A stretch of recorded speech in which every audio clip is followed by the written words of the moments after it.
Our first class of the day for the 2026 ROE Pin Heifer Show is Class 301A. These heifers are born after January 1, 2025. Our first class of the day is brought to us by Bar S Ranch out of Paradise, Kansas, longtime National Western Stock Show exhibitors and a historical ranch. They have a bull sale on March 13th at the ranch. Their first entry in here today, their lead heifer is 5812. This female weighed 970 pounds with a weight per day of age of 3.56 pounds.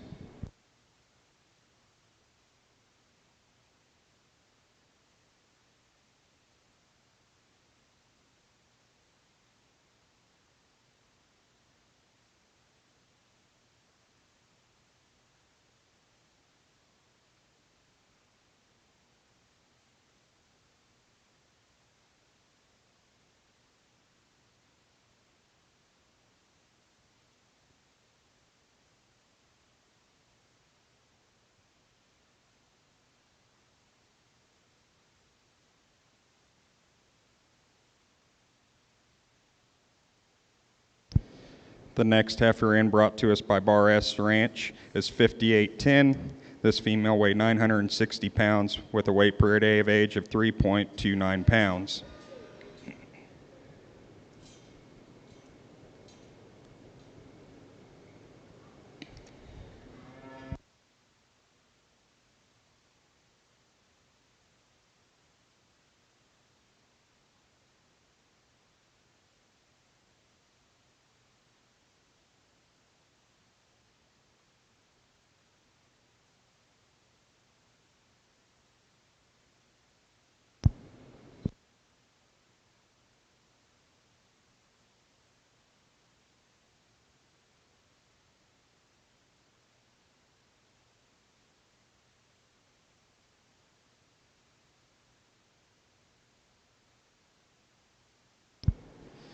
The anchor female for the Bar S Ranch is 5808.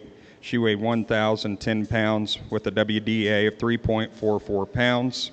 This pin in total had an average weight of 980 pounds with an average WDA of 3.34 pounds per day and average days of age of 285.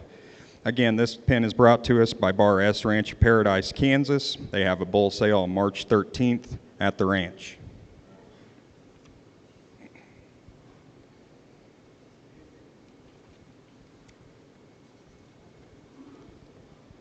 As our judge is evaluating this first class of the day, I'd like to start by thanking those that sponsor the Charolais events here at the National Western Stock Show. I'd like to thank Boyer Core Show Cattle of Pleasantville, Iowa, CK Sales and Marketing of Topeka, Kansas, and Circle F Farms of LLC North of Lyons, Georgia.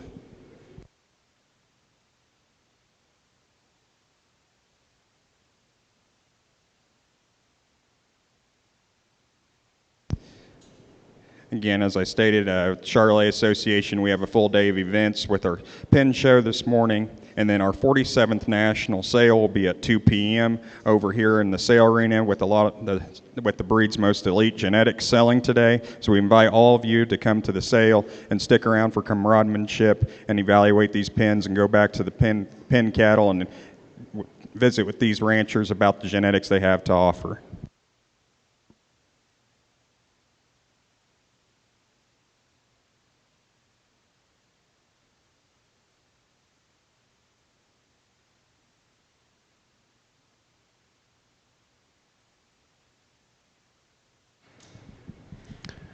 Well, good morning to all of y'all. Man, really an honor to be with y'all.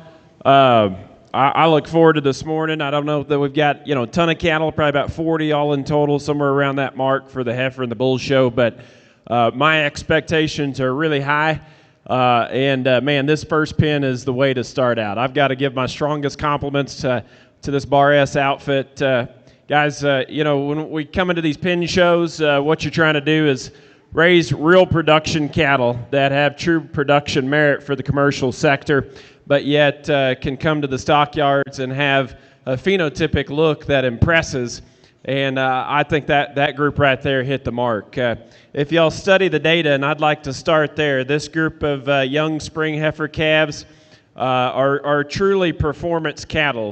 They they've been pushed on, but they are responding. What I really like about them is their level of performance relative to their frame score. These three heifers, as I read and project them out in the long run, really, really moderate frame cattle that are going to look just chunky and moderately sized in production.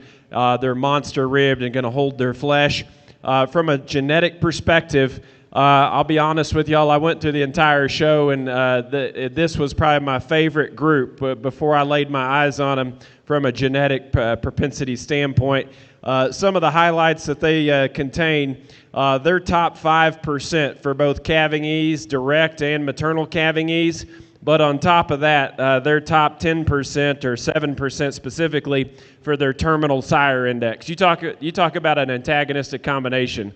That kind of calving ease through multi-generations with that level of terminal backing, that's rare and hard to find, and I would suspect that these ladies will be able to generate some bulls in the future of extreme value for that particular reason. That terminal index is driven by a tremendous amount of direct growth, and so what you see from a phenotype standpoint mirrors in terms of genetics here on the page. And so they particularly have carcass strength for ribeye area and carcass weight like good Charolais cattle should. I was also really, really impressed. Their top quartile for scrotal circumference and top 30% for udder and teat quality. And so you talk about a blend between maternal and terminal genetics. What an exceptional set, and this outfit ought to be very, very proud of what they're doing and accomplishing.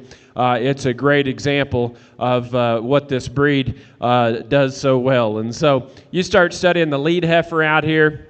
She's the one on the far left, an April 20th heifer calf. She is a monster in terms of just her sheer level of product when you get in behind her. I don't think I've seen too many heifer calves that young that contains that level of power and yet still blends it together the way she does through her shoulder blade. I don't think it makes her look coarse by any means, and she can really get out and travel. She probably had my favorite hind leg of the set. She may not be whistle fronted, but man, she looks like a cow. That middle heifer, boy, she's probably the real kind of refined maternal one in the group. And then the anchor heifer there on the far right. You talk about a performance-driven female. She may not be quite as big in her rear ankle here as maybe the lead-off heifer, but she emulates her in terms of just her soggy, big, robust body cavity and that level of power and muscularity, and still a very feminine package. So if y'all don't mind, let's congratulate this outfit on an exceptional entry and put your hands together for them. Congratulations to our class winners of 301A, going to Bar S Ranch of Paradise, Kansas. Next in the ring will be Class 301B. We will have 2 entries in this class.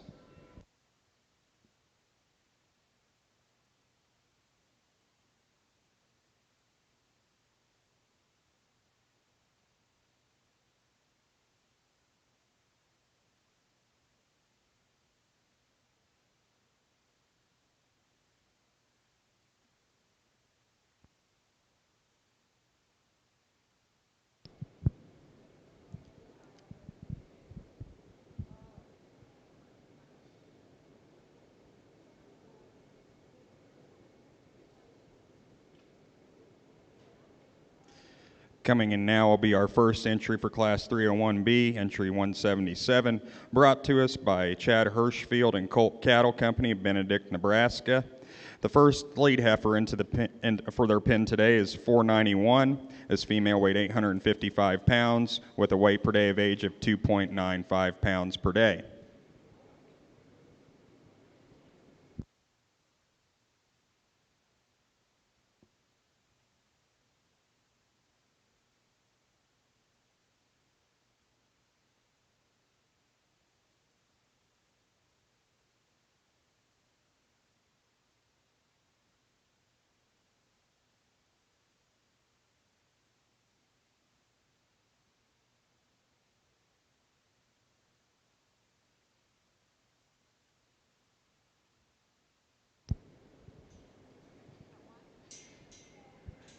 The next heifer entering the ring for Colt Cattle Company and Chad Hirschfield is herd ID 492. This female weighed 860 pounds with a WDA of 2.67 pounds. As our judge evaluates this first entry in Class 301B, I'd like to take this time to thank some more of our sponsors here at the National Western Stock Show for the Charolais events: Cody Cattle Company of Scandia, Kansas, DeBrucker Charolais of Dutton, Montana, and Dennis Charolais Farms of St. Joe, Texas.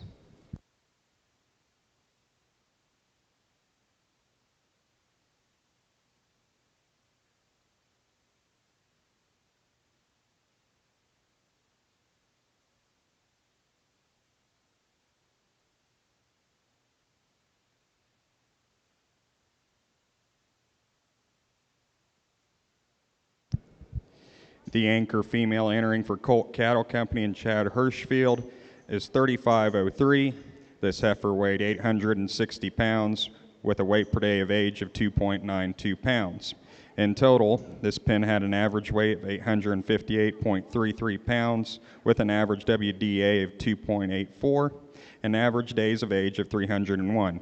Again, this is your entry from Colt Cattle Company in Chad Hirschfield of Nebraska. You all will have the distinct opportunity to purchase this lot in our national sale today at 2 o'clock. This is lot 22 in our national sale today.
Coming in next will be our second entry for Class 301B, entry number 178, brought to us by Benish Cattle Company of Valparaiso, Nebraska. The Benish family has been longtime pen exhibitors here at the National Western Stock Show. Their family utilizes several online sales and private treaty sales throughout the year to market their genetics. The lead heifer for Benish Cattle Company is 517. This female weighs 635 pounds with a weight per day of age of 2.24 pounds.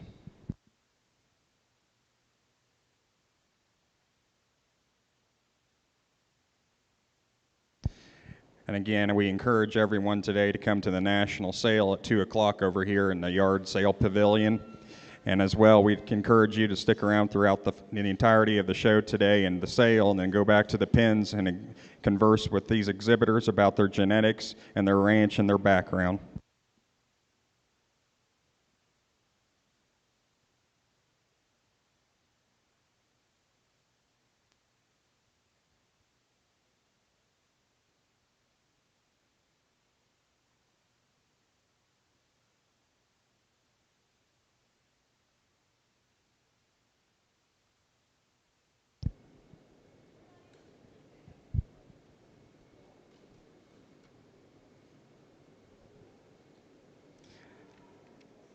As we're getting this lead heifer pinned, I'd like to take this time to thank some more of our sponsors today: Eaton Charolais of Lindsay, Montana, Efforts Key Ranch of Granville, North Dakota, and Full Circle Cattle Company of Lake, Kansas.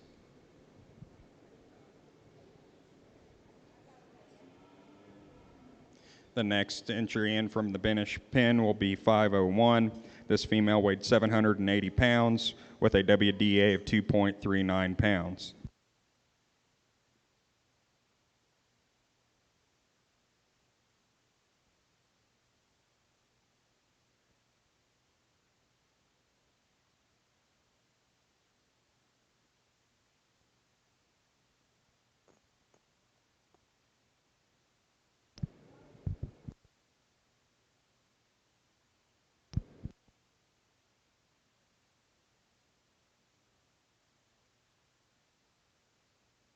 As Dr. Rathman evaluates this second female in for this pin today, I'd like to take this time to thank some royalty for being with us. Miss Nissa Olson from Kansas, our National Queen, helping us and doing such a great job as she always has with her junior board duties as well as being queen.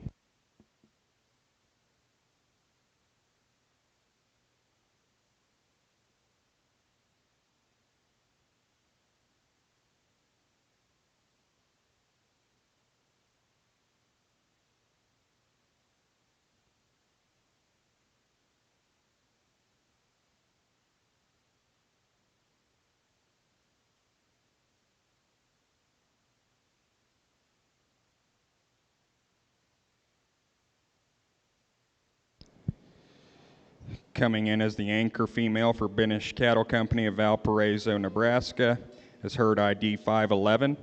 This female weighed 985 pounds with a weight per day of age of 3.29 pounds. In total, the Benish Cattle Company pin had an average weight of 800 pounds with an average WDA of 2.64 pounds and average days of age of 302 days.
Again, as we begin parading this class for the evaluation of 301B, our first entry into this class was brought to us by Colt Cattle Company in Chad Hirschfeld of Nebraska.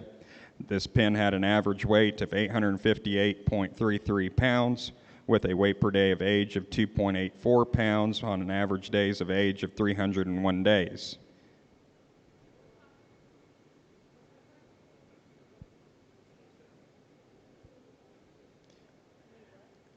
And our next entry in Class 301B is brought to us by Benish Cattle Company of Valparaiso, Nebraska. This pin had an average weight of 800 pounds with an average WDA of 2.64 pounds, with average days of age being 302.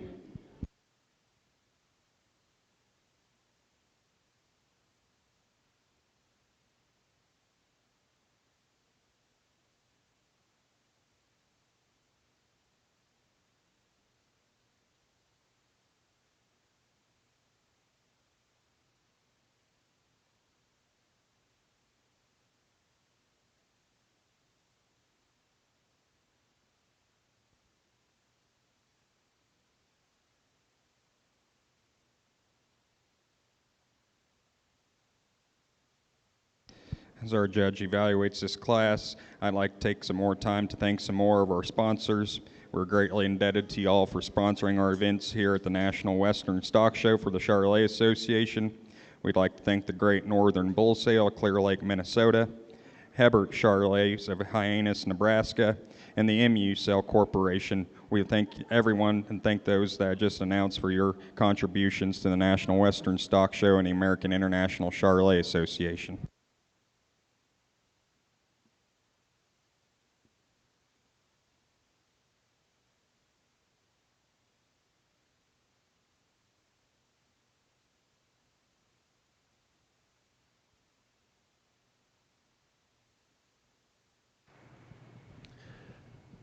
Well, here in our second class, outstanding pair of entries by both firms out here, and they're not that much older than the group we just looked at out of that single entry class.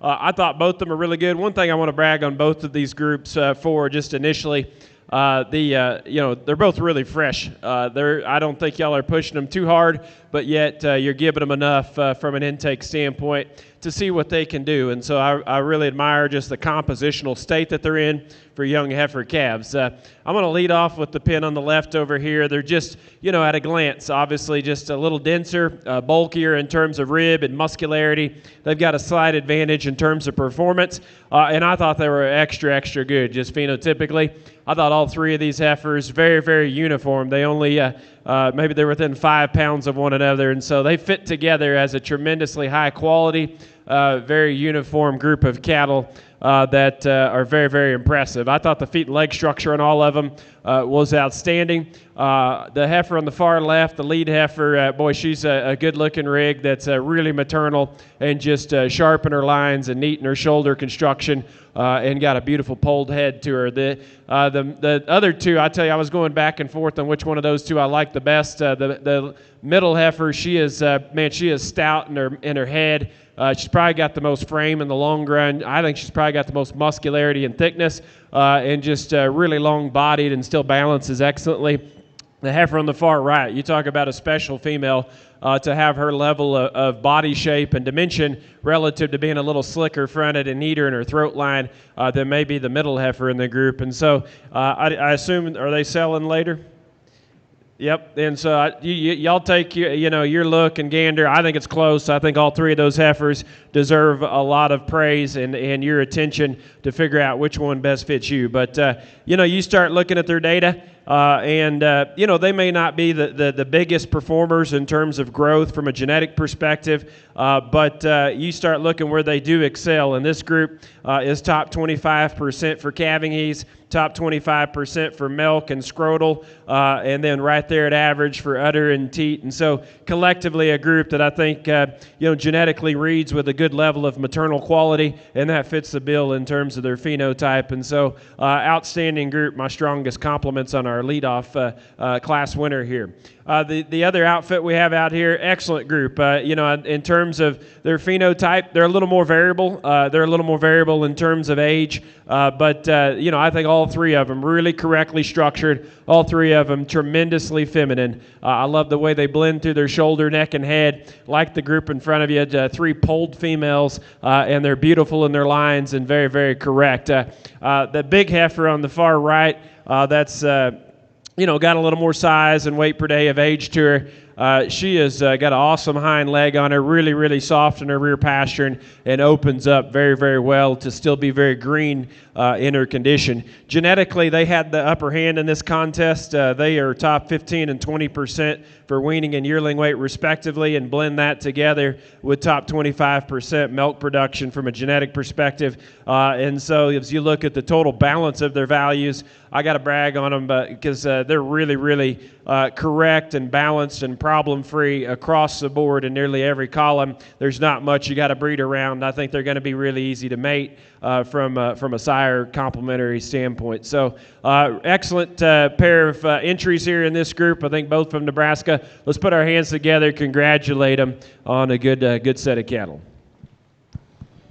Congratulations to our pin show exhibitors in Class 301B. Our class winner from Class 301B goes to Colt Cattle Company in Chad Hirschfeld of Benedict, Nebraska. Our second place goes to Benish Cattle Company of Valparaiso, Nebraska. Congratulations to those exhibitors. Next in will be Class 302A. We will have one entry for Class 302A. Make sure to participate in the 20th year of Power Simmental in Denver. Go to coloradosimmental.com for a full video and details on how to win a bull or heifer.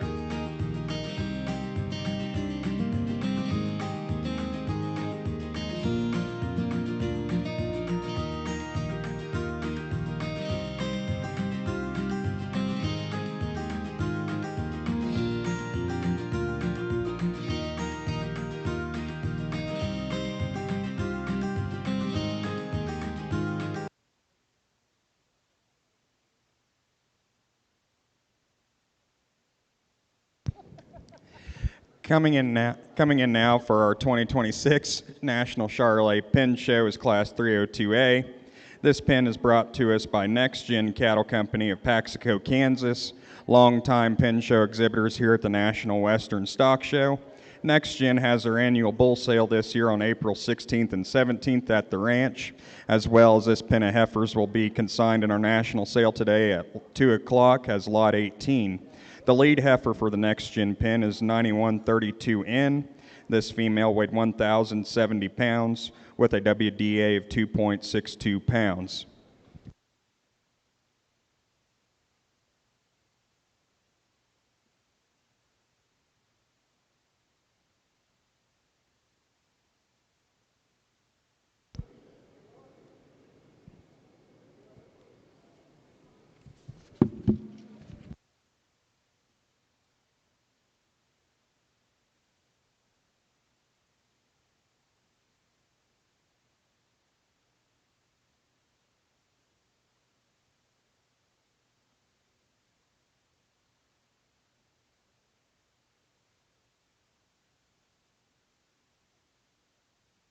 The next heifer leading in for the Next Gen Cattle Company pin is herd ID 1393N. This female weighed 1,145 pounds with a WDA of 2.78 pounds. As Dr. Rathman evaluates this second heifer in for the Next Gen pin, I'd like to take this time to thank some more of our sponsors: Bill King Ranch of Moriarty, New Mexico, Lynn Scoff's LT Ranch of Isabel, South Dakota, and Schrader Ranch of Wells, Kansas.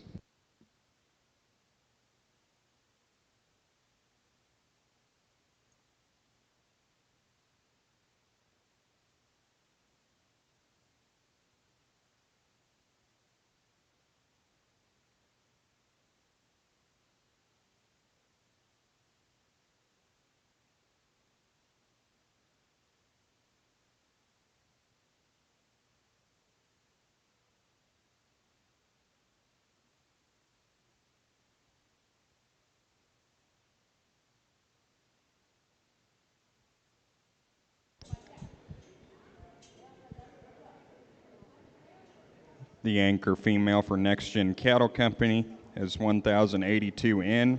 This female weighed 1,130 pounds with a weight per day of age of 2.7 pounds. This pin in total had an average weight of 1,115 pounds with an average WDA of 2.7 and average days of age of 410. Again, this class is brought to us by Next Gen Cattle Company of Paxico, Kansas. They have an annual bull sale on April 16th and 17th at the ranch, as well as this pin of females will be offered in today's national sale as Lot 18.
All right, here in our third class of the morning, man, what another great set of cattle. Just one entry in this group, so they'll win the class and deservingly so. I wish we had more competition for them. I think they'd hold their own. We talked about that first class, and we had a pen or a group of cattle that, man, what a blend of genetics and phenotype. You start taking a gander across the script on this particular group of cattle, and man alive, they are impressive. They rank in the top 10, 15, or 20% for nearly every column, with very few figures that fall, a close to breed average or a little under it. And so, they have exceptional calving ease direct, top 10%. But yet you move them forward to the weaning stage, top 15, and then top 10% for yearling weight. You can see that that's real, because these cattle on foot physically have that Charolais performance that's really, really impressive. You move forward in their data, top 10% for scrotal, and then 20 and 30 for carcass and ribeye respectively, so big-time red meat genetics. What I'm really impressed with, and what I would maybe direct y'all's attention towards in terms of what I think this pen does the best, that leadoff heifer, really moderate, really broody, really easy fleshing, and then she reports top 3% for marbling at 0.39, one of the best figures in the entire show, maybe the best. And then the anchor heifer down there that came in at the end, I felt like she was kind of the combination female. She kind of had the little extra frame and performance versus the leadoff heifer that's moderate and big rib, and had the same level of thickness as the big heifer out of the middle of the group. And so she was kind of the combo heifer there, that 1082N female. And so she too had top 5% type marbling figures. So I see what y'all are doing in your program, and my strongest compliments on really trying to advance the marbling genetics in the population. And so consequently, they're top 15% for TSI. And so incredible cattle from a genetic perspective. Arguably one of the best in terms of total data in the show, and physically, again, three very performance-oriented, powerful cattle, maybe a little different in terms of their frame score, in terms of how they fit together. All three of them plenty adequate in their claw shape and foot shape, and just big rib, soggy made cattle that in the long run are going to stand out in the pasture as being three incredibly massive, just chunky brood cows that'll absolutely generate. So my strongest compliments on a great set. Congratulations to our class winner for the 2026 National Charolais Pin Show. Out of Class 302A goes to Next Gen Cattle Company of Paxico, Kansas. And the next class that'll be coming up will be Class 302B.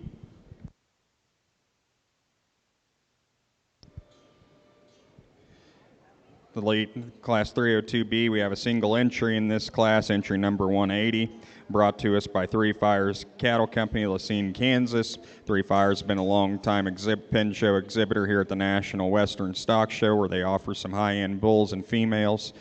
The lead heifer for this pin will be 437M. This female would win 1,340 pounds with a weight per day of age of 2.79 pounds.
The next heifer entering in for Three Fires Cattle Company is 450M. This female weighed 1,195 pounds with a weight per day of age of 2.42 pounds. Again, this pin is brought to us by Three Fires Cattle Company, and these females will be offered today on our national sale at 2 p.m. as Lot 13.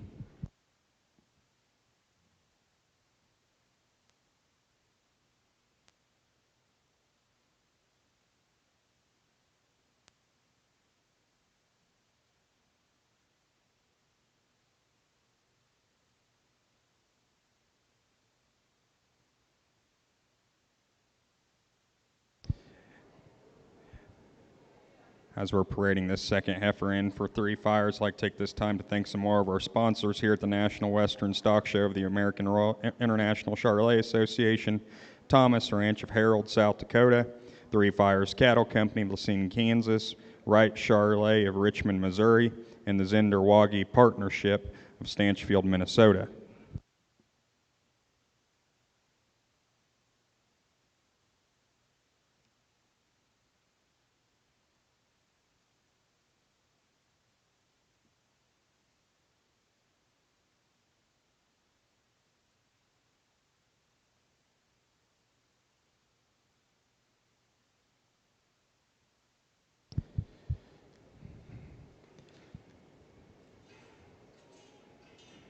The anchor female entering now for Three Fires Cattle Company is 439M. This female weighed 1,320 pounds with a weight per day of age of 2.71. In total, Three Fires Pen had an average weight of 1,285 pounds with an average WDA of 2.64 and average days of age of 485. Again, this is your pin entry brought to us by Three Fires Cattle Company of Lacine, Kansas. This is also a national sale lot, is Lot 13 in today's national sale.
Well, while these guys are stirring them, I'll go ahead and talk them.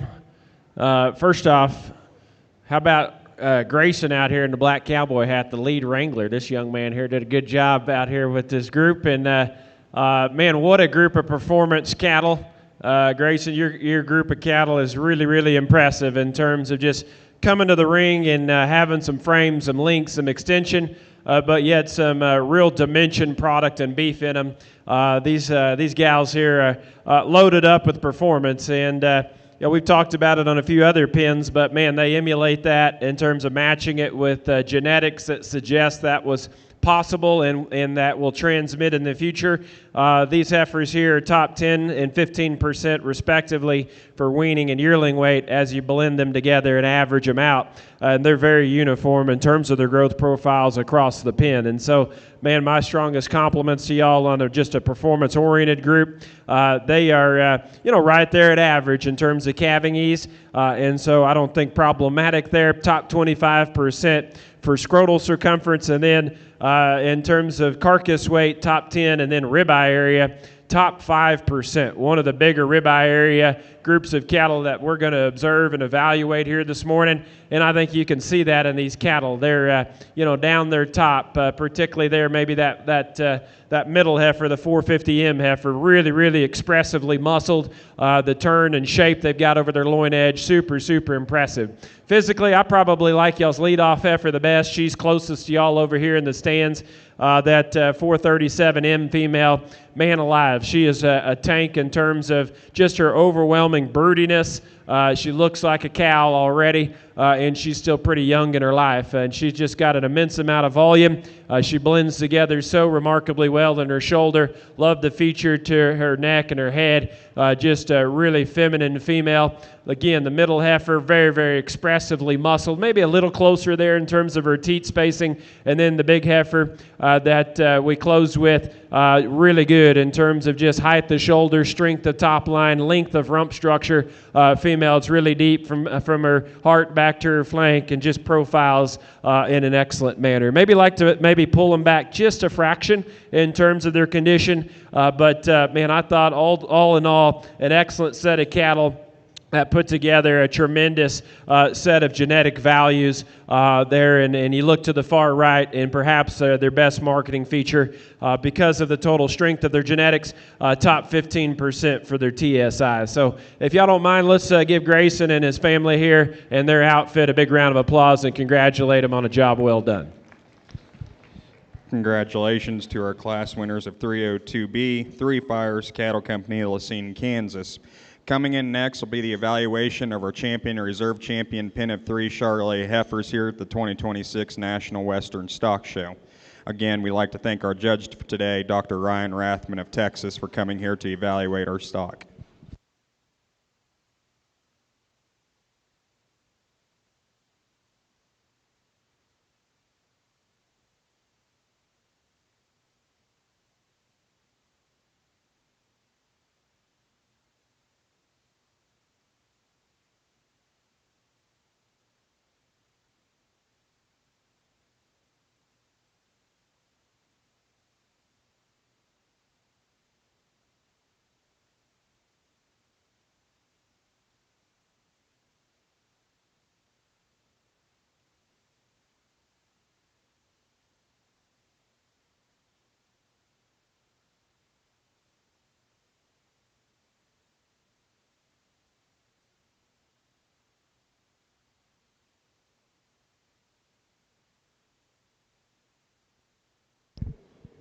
Back over here on our National Charolais Pin Show heifer side, like I said, we will begin parading for our champion and reserve champion pin evaluation.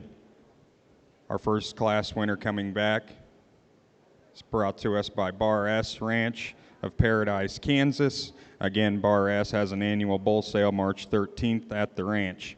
And this heifer pin in total, this class winner weighed 980 pounds with an average WDA of 3.34 pounds and average days of age of 285. Again, this is our class winner from class 301A, brought to us by Bar S Ranch. Our next class winner from today's pin show entering into for contention is class 301B. Our class winner was brought to us by Colt Cattle Company in Chad Hirschfeld of Benedict, Nebraska. This pin had an average weight of 858 pounds, 0.33 pounds with an average WDA of 2.84 and average days of age of 301.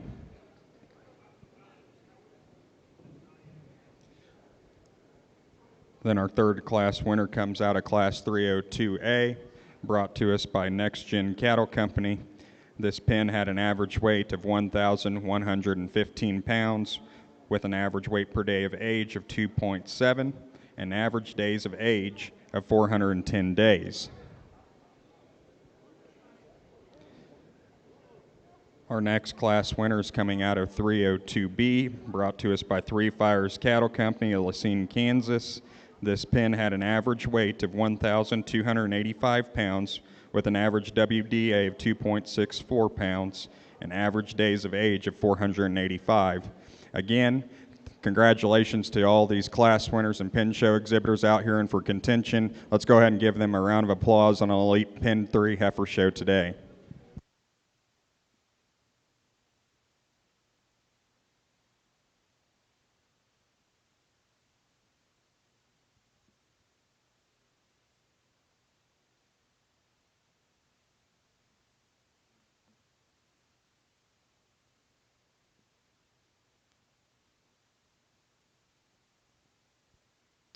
Again, like take this time to thank our judge for today, Dr. Ryan Rathman, for coming to evaluate our pin show.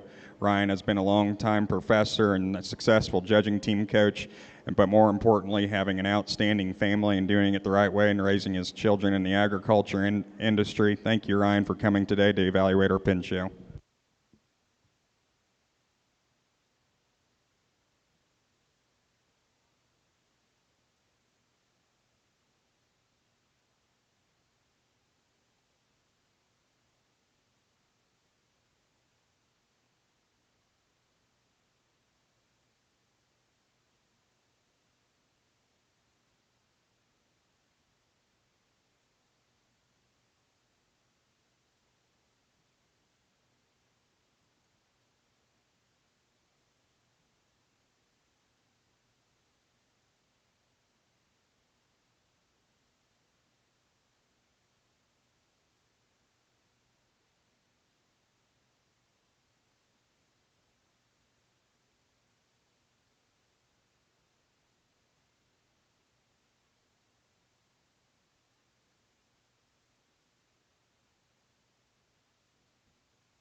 All right, well, we got them all lined up, and I know we didn't have a lot of inventory, but I'm telling you what, I thought y'all met the mark in regards to a set of cattle that physically, very, very impressive, just production-based. All of them have the growth and the performance that y'all have got to maintain to hold your advantage in the bull market. Loaded up with muscularity. There's still a lot of femininity and maternal look to these cattle for as powerful as they are. But perhaps most importantly, the name of the game here, blending progressive genetics with that good functional stout cow type. And I will have to tell y'all that I thought every single entry that we had did a remarkable job of that. And we're going to get in some good bulls. But I would have to say that I thought just comparing the heifer show to the bull show, I thought maybe the heifer show was probably the highlight of the morning in terms of the strength of their genetics. And now to see the cattle complemented with that, highly, highly impressive, okay? And so as y'all take a gander out here, there's a lot of cattle, I think, that y'all could identify and admire and say, hey, that's my favorite group. As I'm studying the genetics, the pin on the far left that came in as a single entry, the youngest pin in the group, from a physical standpoint, I probably thought they stood out as probably in the long run, even though they're the youngest, projecting out with the most moderate frame score, but absolutely loaded up with growth.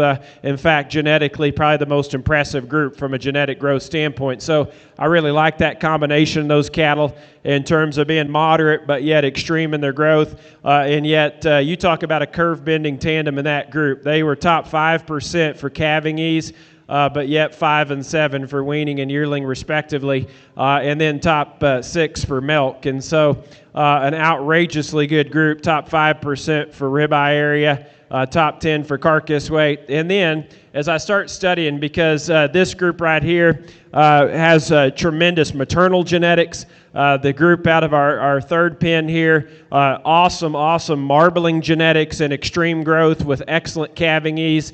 And then our last group, man, they were exceptional on paper as well, but maybe a little off the mark in terms of udder and teat genetics, or maybe as I just compare across the field. So I guess as I go back and forth on my decision, my favorite pen from a genetic standpoint was the youngest pen, and to be truthful with you, they were also my favorite pen from a phenotype standpoint. I thought the pen on the far left out here deserved to be our champion out here this morning, and so I'm going to name him as such, and I hope y'all take a look at him. I think there's several heifers in there that are really high-end type females. So let's congratulate our outfit from Kansas over here out of our youngest class on our champion pen this morning. Remarkably functional, tremendous set of genetics in those particular cattle. They're worth quite a bit in my opinion.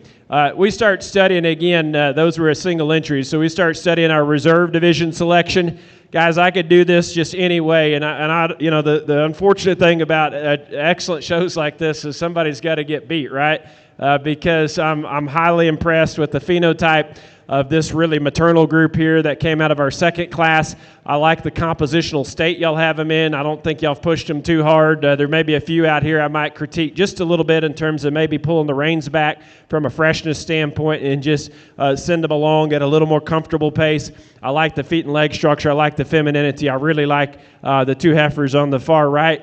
Again, these are performance cattle with tremendous marbling genetics, and then really powerful cattle down here that have an excellent combination of calving ease and growth as well. So I think you could do that a couple different ways. I'm going to land on our second class here to be our reserve champion, our other young group out here. Nice job. My strongest compliments to these other outfits, though, because again, truly, as a judge, you don't like to beat cattle that you truly like, and that was the case here this morning. I really liked all the pins that we had out here, and so I want to give y'all proper praise because they deserve it, and I hope y'all give them proper praise later as we market these cattle because I think we've got some high-end genetics here for your population. Thank y'all for letting me look at them. It was a tremendous display. Congratulations to our 2026 National Pen of Three Heifer Show winners. Our grand champion pen goes to Bar S Ranch of Paradise, Kansas. Our reserve grand champion pen of three Charolais females goes to Colt Cattle Company and Chad Hirschfeld of Benedict, Nebraska. Congratulations to all our pen show heifer exhibitors today. We'll begin briefly here with our Pen of Five Bull Show after we do a short picture break, and then we will begin our Pen of Five Bull Show. Congratulations to those exhibitors.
As we have a brief break here over on the Charolais side, I'd like to take this time to thank the Charolais, American International Charolais staff that is here. We have several staff members in attendance helping with our national pen show and our national show and national sale today. Brett Spader, our executive vice president, is here. Megan Schooler, creative director, is here. Hadley Shoddy, Todd Kluger, Isaac Hughes, David Hobbs, our new hire, Mesa Coots, and who am I leaving now?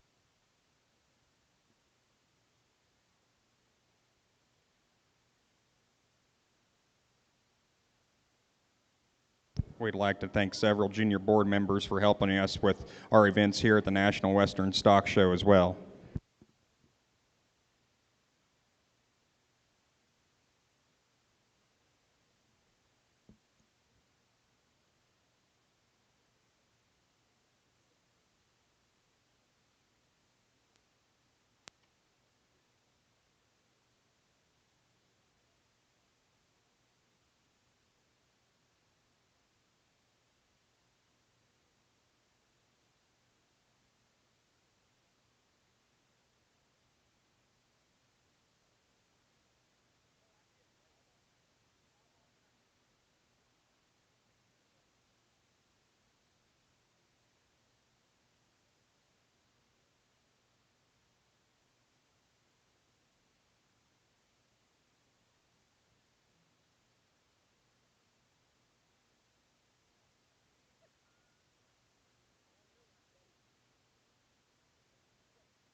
Well, ladies and gentlemen, welcome to the Stockyards Event Center.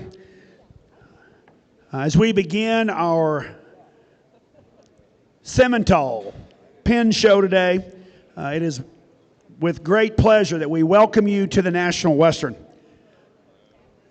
Today we only have one pin of percentage pin of 5 Simmental bulls.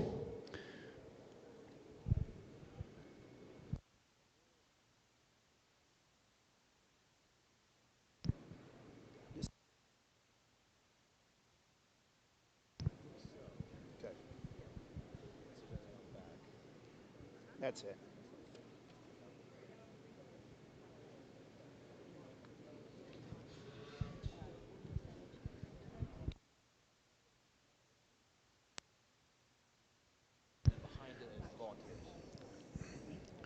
Ladies and gentlemen, as we begin the show today, it's my pleasure to introduce to you our judges for today. Our lead judge is Mr. Kevin Jensen. Kevin is a registered Hereford breeder from Cortland, Kansas. Owns and operates Jensen Brother Herefords along with his wife Sheila. Today the couple runs 450 cows. Jensen Brothers holds 4 annual sales, including selling 100 bulls each spring. He and his wife have 3 grown children, Brady, Brooke, and Ben, who are all active in the Jensen Brother Herefords, and additional 3 grandchildren. He is a past American Hereford Association director. Jensen Brothers successfully presents their cattle at national level shows with champions at all majors and being named premier breeder at the American Royal and the National Western Stock Show, both in 2024. Kevin's judging has taken him to Australia, Argentina, as well as Canada on numerous occasions, and sorted nearly every beef breed junior national, as well as Fort Worth, Houston, San Antonio, the Royal, the North American, and here at the National Western. This first bull, the first bull that was presented to us from Foster Brothers Farms in Lockney, Texas, is FBFS Nocturnal 039N. This is an April 16th son of TJSC Coping with Destiny 9K.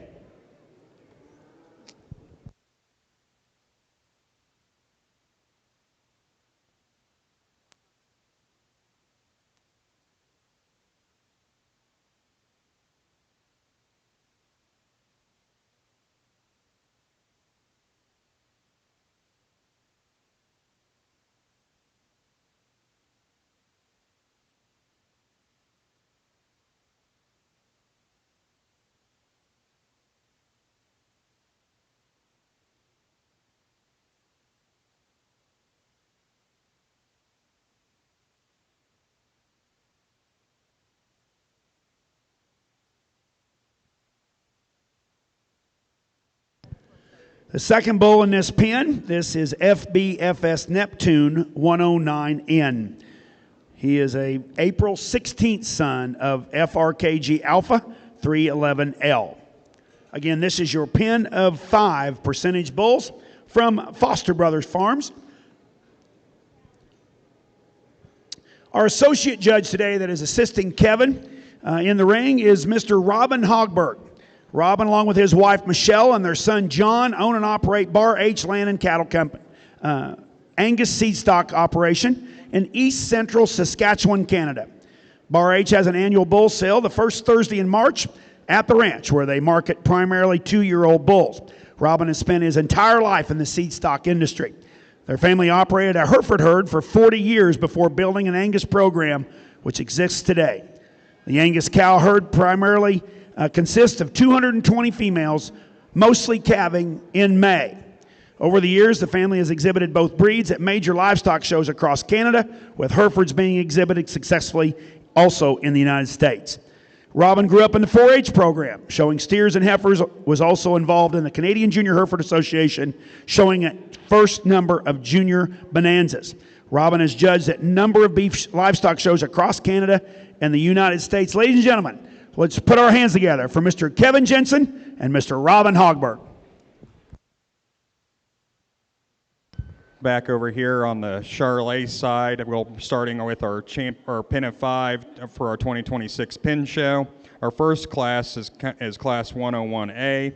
This entry is 181, brought to us by Next Gen Cattle Company of Paxico, Kansas. Next Gen has an annual bull sale on April 16th and 17th of 2026 at the ranch, as well as consigning a national sale lot for their pick of pin heifers as Lot 18. The lead bull in for Next Gen Cattle Company is N086. He weighed 1,060 pounds with a weight per day of age of 3.28. The second bull entry for Next Gen's pin is NO91. He weighed 1,085 pounds with a WDA of 3.38 pounds. The third member of our Pen of 5 percentage Simmental bulls is FBFS Norman, 140N. He's an April 20th son of TJSC Coping with Destiny 9K. And the fourth member that's in the ring now, this is FBFS Newton, 068N. He is a April 30th son of WHF JS CCS Double Up G365. This pen of bulls from Foster Brothers Farms. Of course, Foster Brothers is owned and operated by Jody and Shonda Foster, David and Darley Foster. With the ranch manager, Cyan Young, the daughter of Jody and Shonda.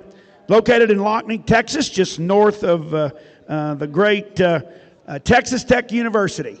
They have their annual sale on April 17th in Amarillo, Texas. Their pen is in 326. Go down and visit them after the show. The third bull in over here on the Charolais side for the Next Gen Cattle Company is NO43. He weighed 1,080 pounds with a weight per day of age of 3.23 pounds. And the fifth and final member of the Foster Brothers pen is FBFS No Mercy, 033N. This is an April 14th son of TJSC Coping with Destiny 9K. This pen had an average weight per day of age of 4.18 pounds. And an average API on these bulls of 107. Again, this will be our single entry on percentage Pen of 5 bulls this year, and they will serve as our grand champion Pen of 5 bulls from Foster Brothers Farms, Lockney, Texas. Over here on the Charolais side, our fourth bull for Next Gen's Pen of 5 is N155. He weighed 940 pounds with a weight per day of age of 3.33 pounds.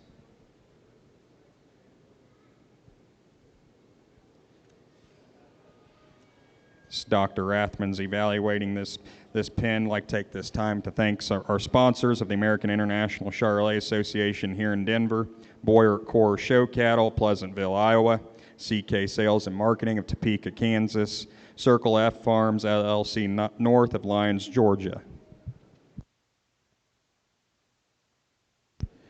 Now entering for Next Gen will be the Anchor Bull N040. He weighed 1,100 pounds with a WDA of 3.28 pounds. This pen in total had an average weight of 1,053 pounds with an average WDA of 3.3 pounds, an average days of age, and an average scrotal size of 34 centimeters, and average days of age of 319 days. Again, this will be our single entry for Class 101A, brought to us by Next Gen Cattle Company, Paxico, Kansas.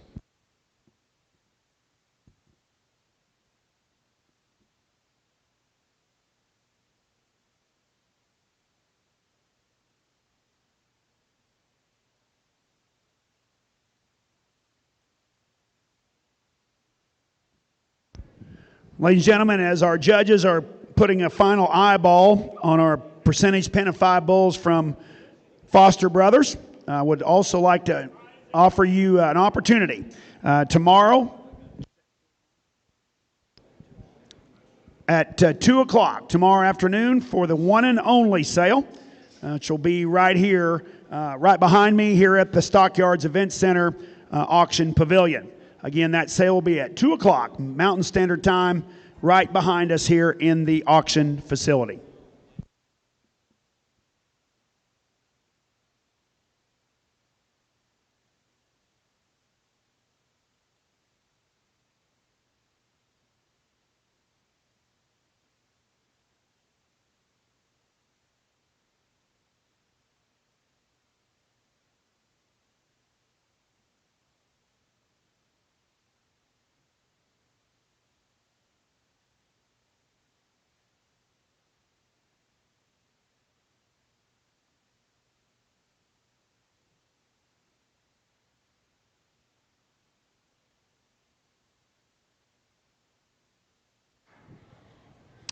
All right, I'm going to slip in, if that's all right, Jakey, and talk this group. We just got one single entry here in one of two classes that are Pen of 5 Char Bulls, and Next Gen's done a tremendous job here once again. I was impressed with their heifers a while ago and the strength of their data and how they blended that together with a functional phenotype.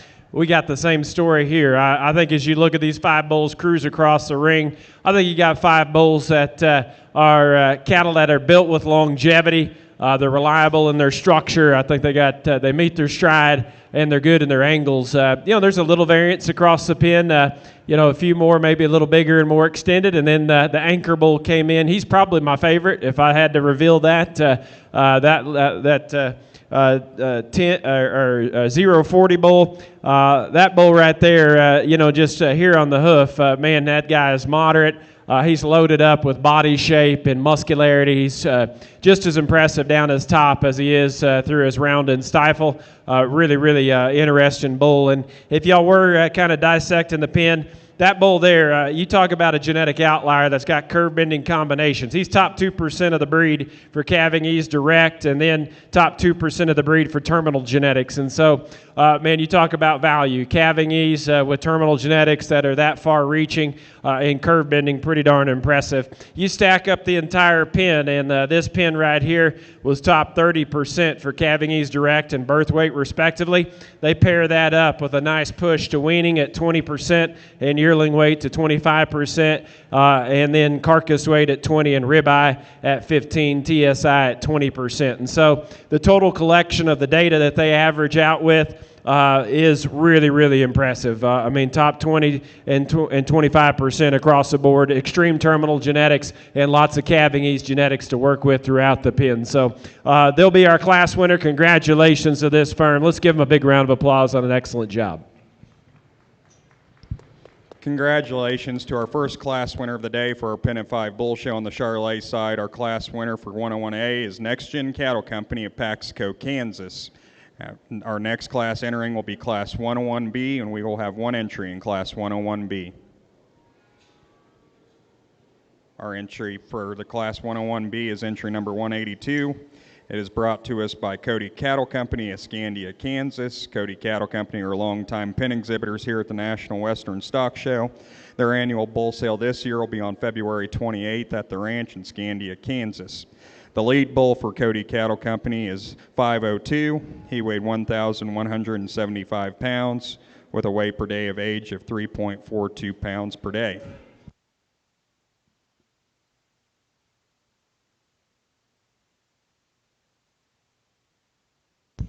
Go ahead, Kevin. I think Doc Rathman's done talking.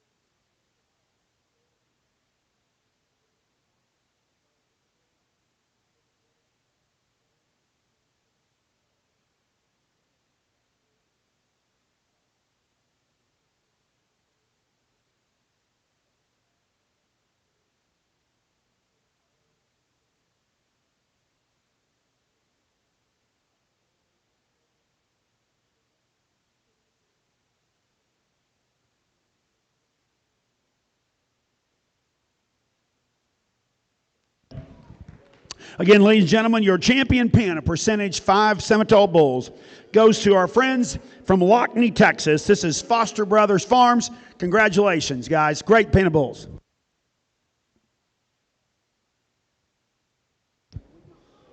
The next bull over here on the Charolais side entering for Cody Cattle Company's Pen and 5 Bulls is 5209. This bull weighed 1,210 pounds with a weight per day of age of 3.38 pounds.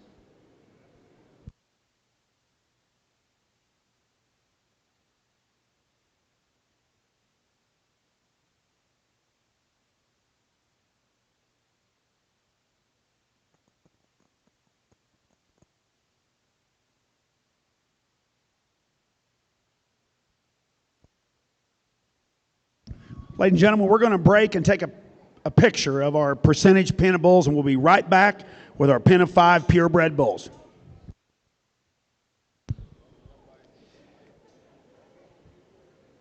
Coming in over here for the Triple C pin of 5 Charolais bulls is 5051. This bull weighed 1,295 pounds with a weight per day of age of 3.66 pounds. As our judge is evaluating this class, I'd like to take this time to thank some more dignitaries for being with us. Sorry, I'm not going to name all off. I don't know where they all are, but I'd like to thank several of our board of directors for being here. I know I saw our board president, Mr. Frank Ellis, walk in here. Him and his wife came out to join us. Appreciate you, Frank, for being here.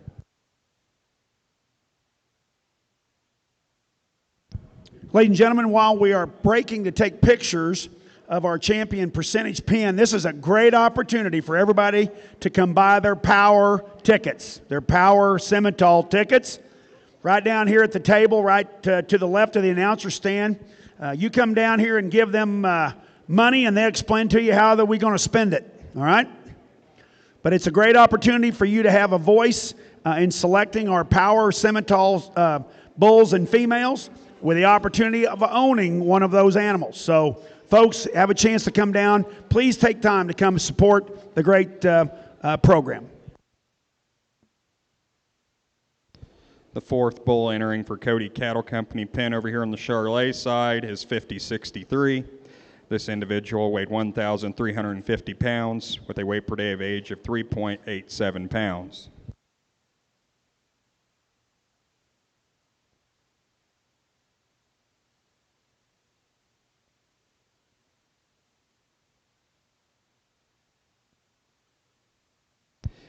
The anchor bull entering for Cody Cattle Company is 5,009. He weighed 1,450 pounds with a weight per day of age of 3.81 pounds. This pin in total had an average weight of 1,296 pounds with an average WDA of 3.62, an average scrotal size of 37 centimeters, and average days of age of 356. Again, this is our single entry for Class 101B brought to us by Cody Cattle Company of Scandia, Kansas. Their annual bull sale will be held this year, February 28th at the ranch. As we continue evaluating this pin, I'd like to thank some more of our sponsors for the events here at the National Western Stock Show for the Charolais Association. I'd like to thank Cody Cattle Company of Scandia, Kansas, DeBrucker Charolais of Dutton, Montana, and Dennis Charolais Farms of St. Joe, Texas.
All right, here's our second class and another single entry group of January and early February bulls. And man, what an impressive set! If you showed up this morning wanting to see a group of Charolais bulls that just hits the ring out here and looks so uniform, but yet physically so impressive in regards to having rib and capacity, but loaded up with beef and product when you get in behind them.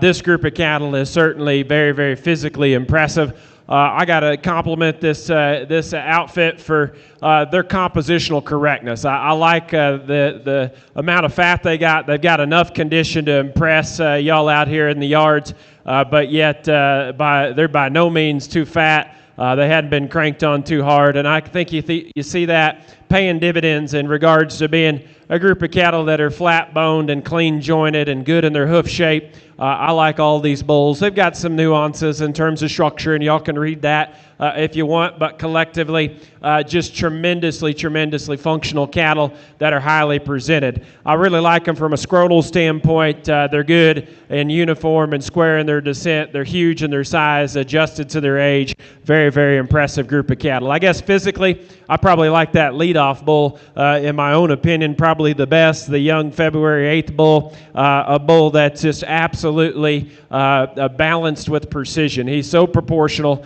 in terms of being a moderate little chunky bull, but yet has still a good length of neck and smoothness of shoulder and a length through his hip to balance out in an impressive fashion. Another thing I really like about this group of polled cattle, you know, you talk about a group of cattle that come at you with high quality heads, and I'm big on that, but man, they've got some stoutness and ruggedness and masculinity in their feature, but yet the way that they are made in their skull and the way they blend back through their blade design, you talk about a good calving ease look with an extreme amount of terminal performance from there back. If y'all study their genetics, what I really like is their consistency of calving ease and birth weight. Top to bottom, we got a group of bulls that every single one of them charts exceptionally well for calving ease, and they average out in the top 20% of the breed. They complement that with an impressive antagonistic spread to weaning and yearling, top 25 and 35, and then top 10% for milk. So you talk about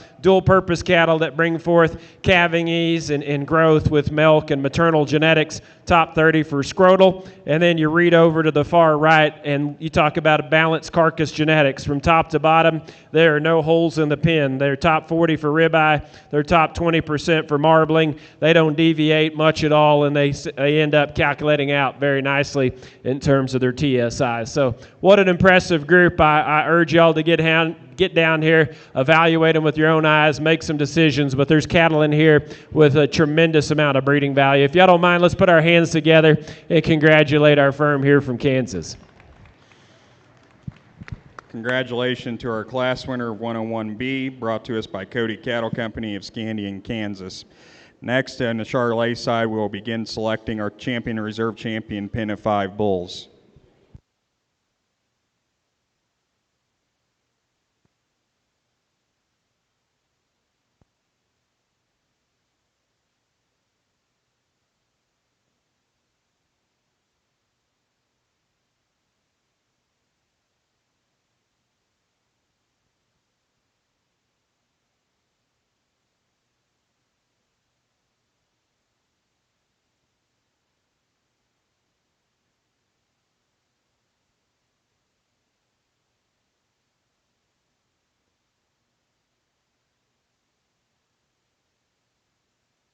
Returning will be our champion reserve champion pin selection from our first class, Class 101A, or class winners, was brought to us by Next Gen Cattle Company of Paxico, Kansas. This pin had an average weight of 1,053 pounds, with an average weight per day of age of 3.3 pounds, an average scrotal circumference of 34 centimeters, average days of age of 319 days.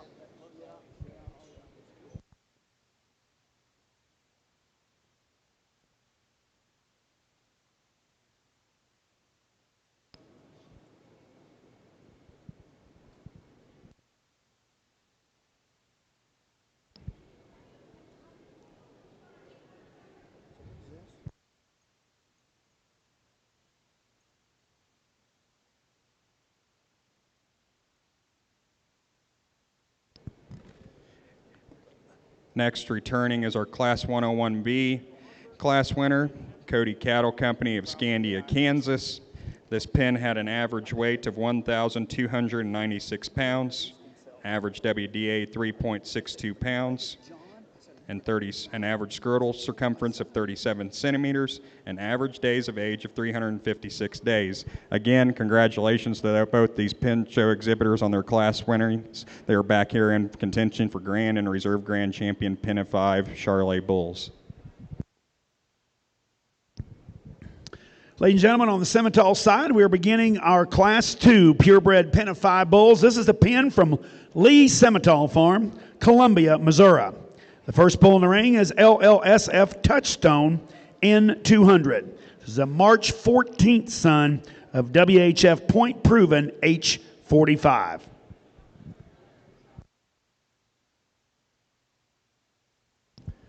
Ladies and gentlemen, Lee Simmental Farms, owned and operated by Jerry and Barb Lee, Columbia, Missouri. Their sale dates for this year are going to be in March of 26 and November. They'll have a bull sale in March, female sale in November. Their yard pins are 233 and 235. Their Power Simmental female is lot 52, and their one and only sale lots are lots 10 and 46. The second bull in this pen of 5 purebred bulls is LLSF Stonewall N73.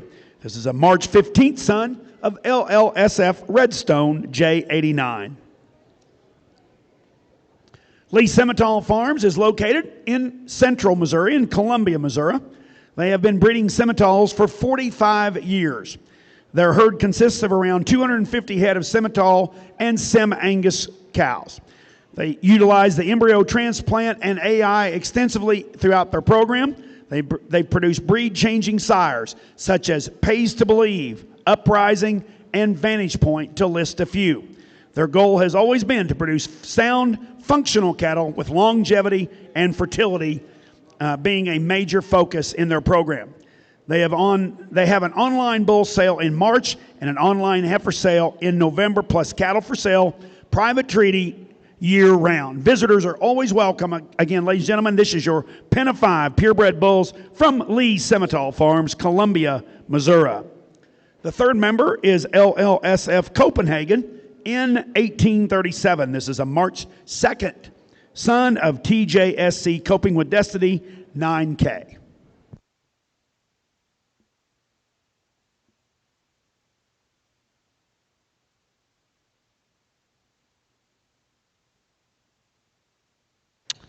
All right. Well, we got a break there. We're going to select our champion and reserve champion pen of 5 bulls, and we've got 2 entries out here to choose between. If you just look at the data, you would have thought they came from the same program. They actually stack up very, very analogously in regards to 2 groups of bulls that are tremendous in their combination of calving ease and direct growth thereafter. And so, again, much like when we got the heifers out here, my level of admiration for both of the entries out here really, really strong. And I hope y'all know that. I think they're cattle that have some just real production value to fit our industry's needs. And I think they fit the role for the Charolais breed. I think more and more we got to focus on making certain that our breeds maintain their identity. And what I mean by that, we don't need to make them all look like Angus cattle. We need to make Charolais cattle look like Charolais cattle in the sense that they've got to bring forth red meat. They've got to bring forth, breed leading, population leading, United States leading growth. And I think all of 10 bulls out here fit the bill in that respect. And so, as you study the pen on the left that came from Next Gen, that group of cattle, I thought their feet and leg structure was excellent. I thought they, maybe not the biggest footed, but man, their claw shape's good. They get out, they can travel, their angles are right. There's a few bulls in the middle that maybe you'd crack open just a little bit in terms of their body shape, but all in all, really, really impressive. And I really like the bulls on opposite ends, as we talked about. They're a little more variable maybe in terms of their calving ease. I think where you study the comparison out here from a genetic standpoint, even though I'd say maybe the next pen is heavier muscled physically, these bulls genetically have a little stronger backing from a ribeye and carcass weight standpoint, and so they've got some pluses there. You study the pen here from Cody Cattle Company, and man, they've got a little bit of an advantage on age, but I think you adjust them to age. This is a set of cattle with some legitimate performance and an advantage in that respect. I love their scrotal size. They're huge in that regard. You stack them up in terms of calving ease and growth genetics, and they're a little better in a few areas and maybe a little back in a few areas in this comparison. But again, I already bragged on the curve bending spread that both pens possess. What I like is their consistency. I thought the consistency of their calving ease was a little more uniform across the board in this particular comparison out here. From a milk standpoint, they're really, really elevated, top 10%. They've got an advantage advantage there. They've got an advantage in scrotal and to match their physical advantage. They're a little closer to the target in terms of udder and teat quality, and then they've got an upper hand in terms of marbling genetics. You just start grazing across there. I'm going to tell you what, their level of consistency, their balance and production values with really 0 holes.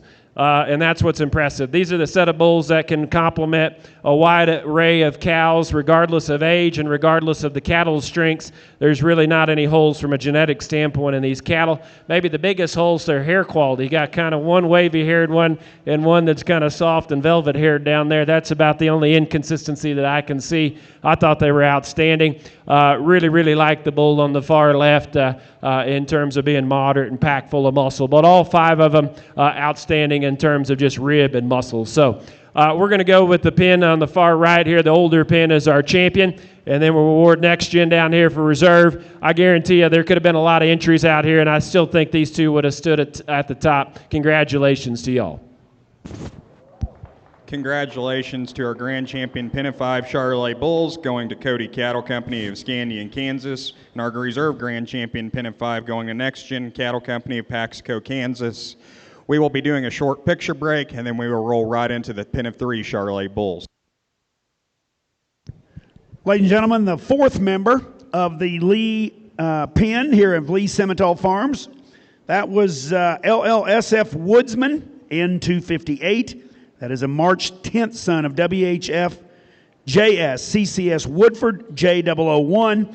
And the anchor bull, the baldy bull that came in last, is LLSF Bold Move N450. That is a March 3rd son of KBHR Bold Ruler H152. That pin had an average weight per day of age of 3.41. 3.41. Again, that was your Pin of 5 purebred bulls from Lee Simmental Farms, Columbia, Missouri. Our next pin of bulls comes to us from Shockey Farms, Westmoreland, Kansas. The first bull in their pen is SFI HOEL Class Act 504N. This is a February 13th son of THSF Loverboy B33.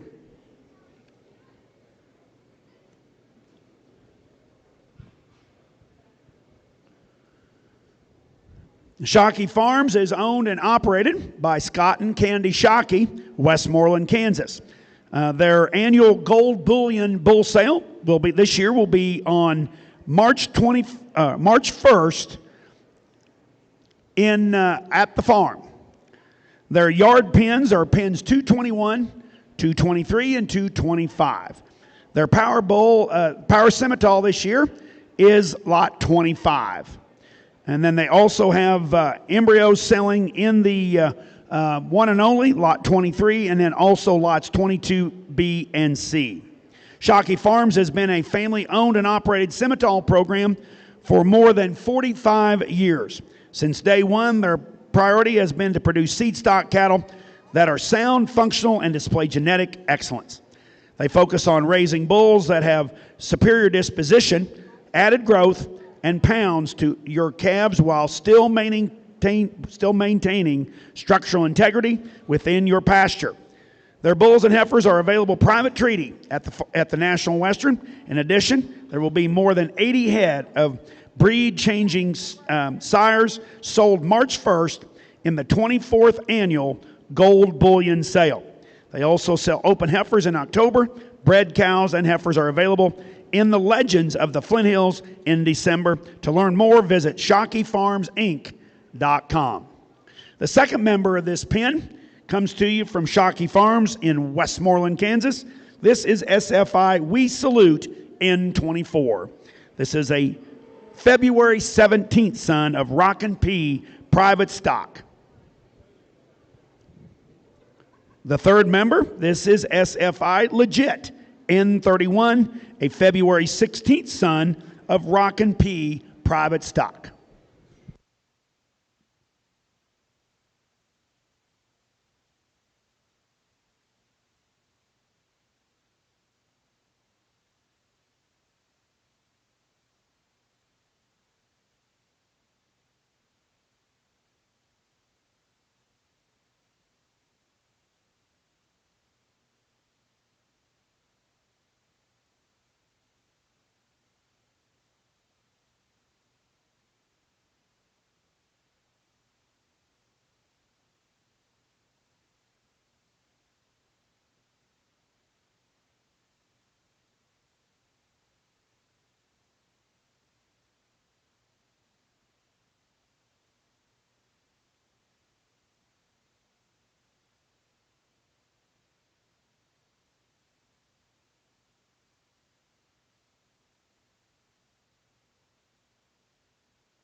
The fourth member of this pen from Shockey Farms in Westmoreland, Kansas is SFI Premium Standard N1F. This is a January 19th son of WHF JSCCS Woodford J001.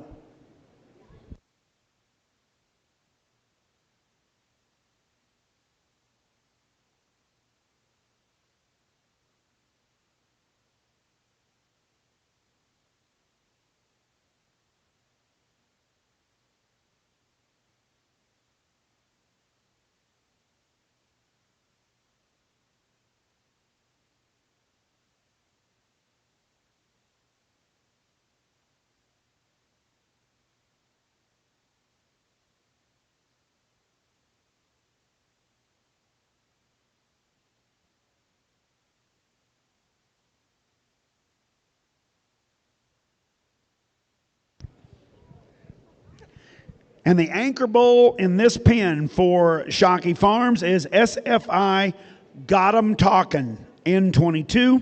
This is a February 9th son of WHF JSCCS Woodford J001. This pen had an average weight per day of age of 3.87 with an average API in this pen of 131. Again, this is your pen of 5 purebred bulls from Shockey Farms. Again, their bull sale will be March 1st, and there'll be the 24th annual gold bullion sale at the ranch in Westmoreland, Kansas.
Ladies and gentlemen, as I give my friends from Westmoreland a chance to tether these bulls back up, I want to recognize the people that make this all happen.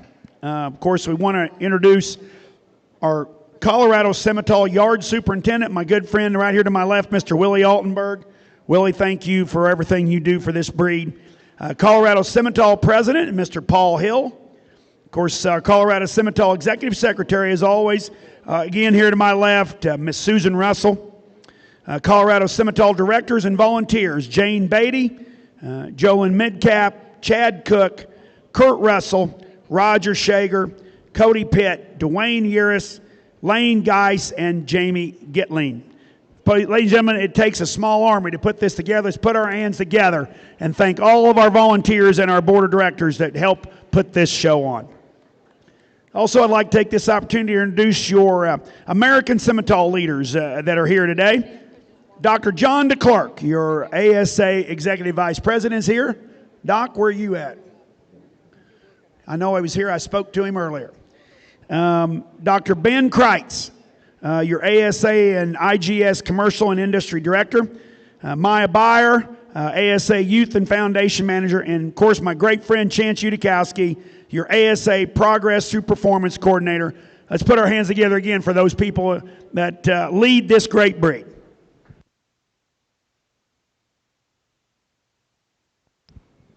Okay, ladies and gentlemen, as we are about to begin to select our grand and reserve grand champion pen of 5 purebred bulls, the pen on your right,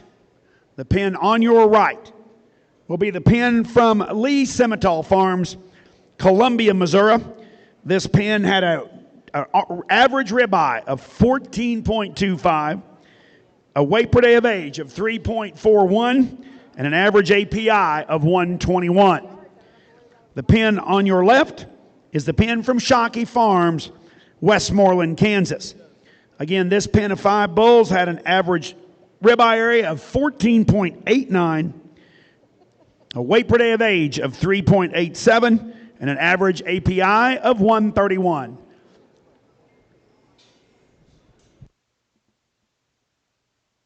Back over on our Charolais side, we began our Pen of 3 Charolais Bull Show. Our first class of the day is Class 201A. We will have one entry in this class, entry number 183, brought to us by Thomas Ranch of Harold, South Dakota. Thomas Ranch has been longtime National Western Pen Show exhibitors. Their annual bull sale this year will be on April 14th at the ranch. And as well today, they will be offering a female along with J.D. Ledoux in the national sale as Lot 4. The lead bull for the Thomas Ranch pen is 5721. He weighed 1,285 pounds with a WDA of 4.02.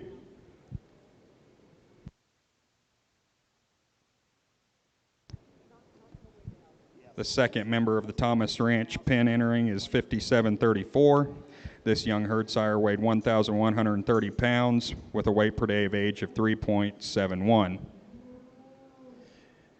As our judge, Dr. Rathman, begins evaluating our first pen of the day, I'd like to take this time to thank some of our friends from across both borders, Arnulfo de la Garza, Secretary of the Mexico Charolais Association, as well as Carlos Enriquez, the Junior President of the Mexican Junior Association, as well as Craig Scott with Canadian Charolais, and Casey Phillips, past president of the Canadian Charolais Association. We thank you all for being here with us at the National Western Stock Show.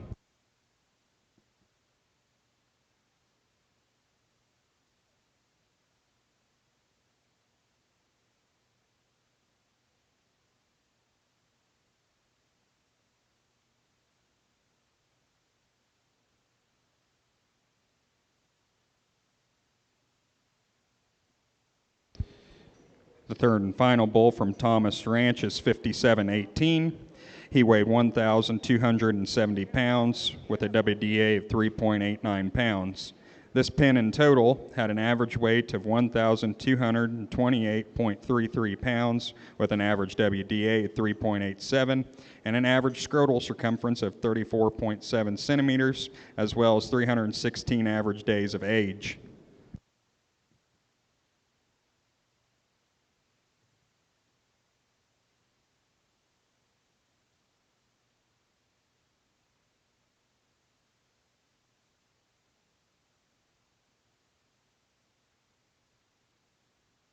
I'd like to take this time to thank some more of our sponsors here for the American International National ROE Show sponsors this year. Eaton Charolais, Lindsay, Montana, Efforts Key Ranch, Granville, North Dakota, Full Circle Cattle Company, Lake in Kansas, Great Northern Bull Sale, Clear Lake, Minnesota. We thank you for your sponsorship and contributions to the American International Charolais Association.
All right, we're going to start back over here on the Charolais side, and we've got the start of an outstanding Pen of Three Bull show here with this group of 2 marches and Februaries by Thomas Ranch. Hey, instant quality, right? I think we can all see that as soon as all 3 of these bulls hit the ring. I was tremendously impressed. I love their frame score. I know maybe the lead bull there's got a little more altitude, but collectively, I love the frame score of these cattle. I don't think they're giants, but yet they're just the right size.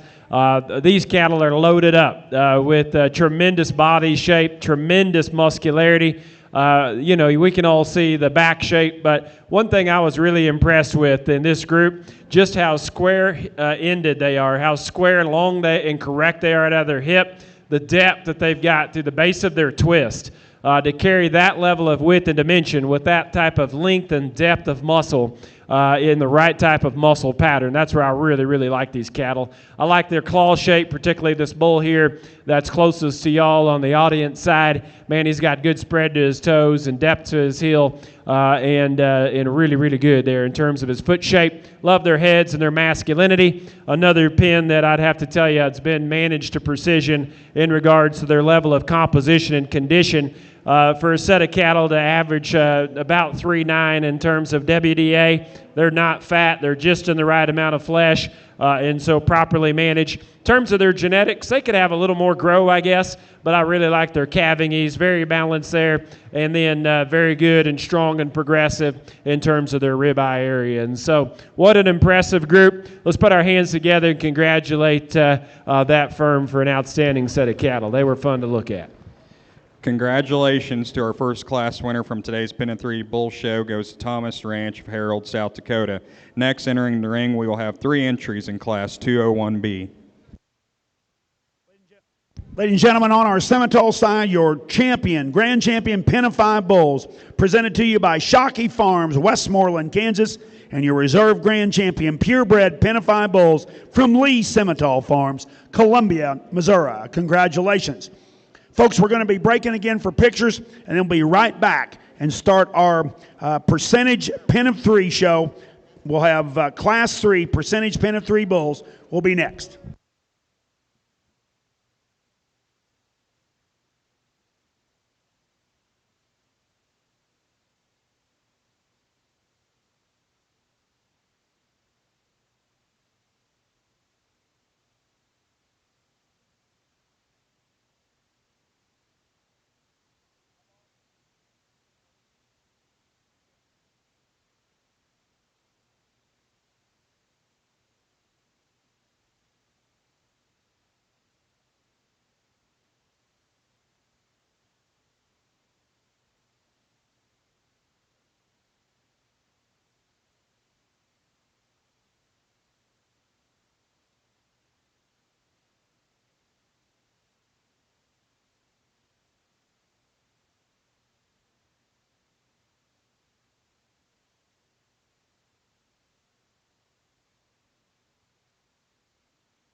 Once again, Simmental enthusiasts, please make your way down here and get your Power Simmental tickets bought, please.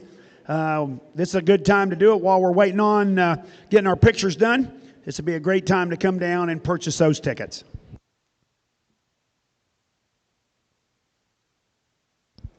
Jumping back over here on the Charolais side, our next class earning is 201B. As I stated before, there will be 3 entries in this class. Our first entry is entry number 184, coming to us from Cliff Livestock of Ellensburg, Washington, longtime pen show exhibitors. They market cattle and females and bulls throughout the year. The lead bull entering the ring today is tag number 2508. He weighed 1,165 pounds with a WDA of 3.61 pounds.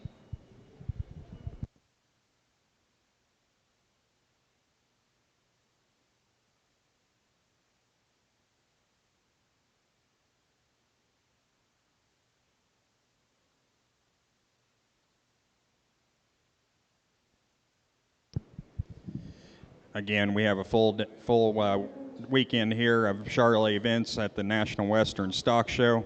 After the pen show today, please stick around and go back and visit through the pens with folks, as well as attending the 47th National Sale over my right shoulder here in the Sale Pavilion at 2 o'clock. Tomorrow will be the Junior Heifer Show beginning at 8 a.m. over in the Legacy Building, and then on Monday will be the Open Show.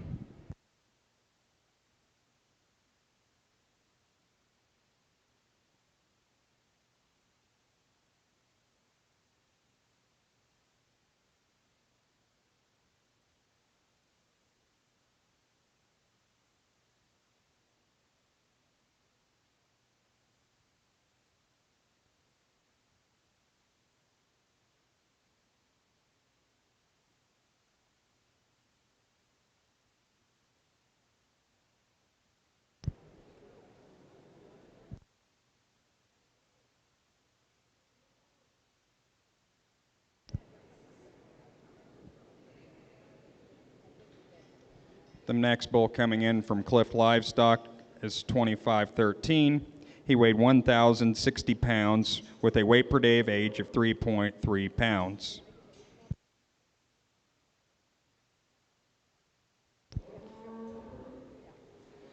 As Dr. Rathman is evaluating this pen, I'd like to take this time to thank some more of our sponsors here at the National Western Stock Show.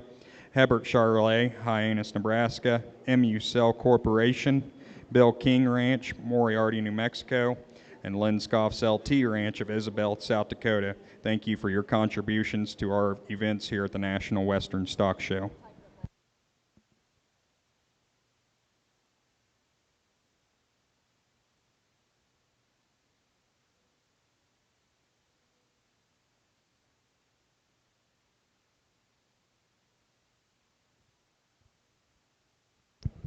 The next bull coming in, anchoring Cliff Livestock's pen, is 2501.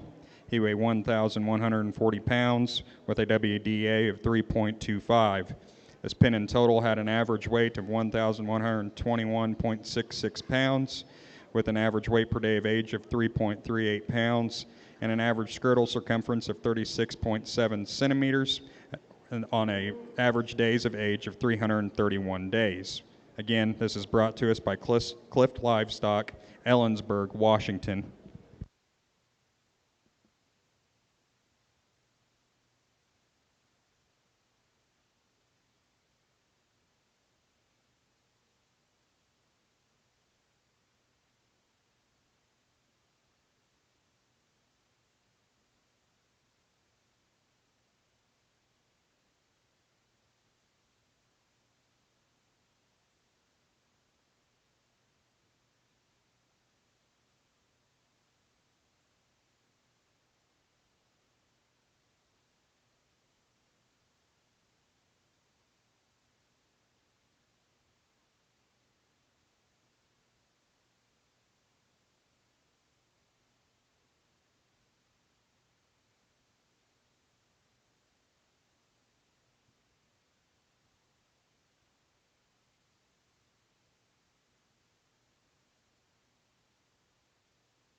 Coming in next for 201B here on the Charolais Pen of 3 Bull Show side will be entry number 185, brought to us by a very long-time pen exhibitors and historical efforts Key Ranch of Granville, North Dakota. Their annual bull sale this year will be on March 12th in Rugby, North Dakota. The lead bull from Efforts Key Ranch is 6N. He weighed 1,490 pounds with a weight per day of age of 4.11 pounds.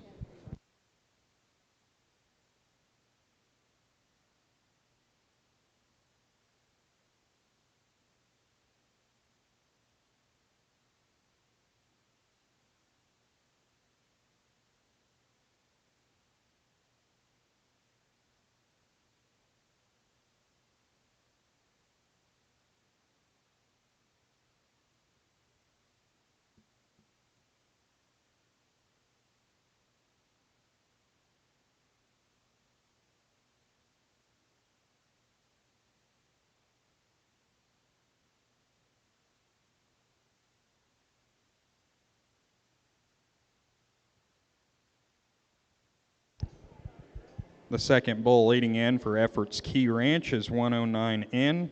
This bull weighed 1,305 pounds with a WDA of 4.02 pounds.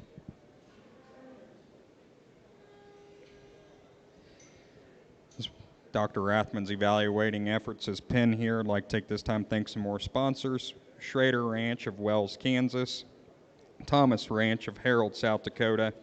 And Three Fires Cattle Company, Lacine, Kansas.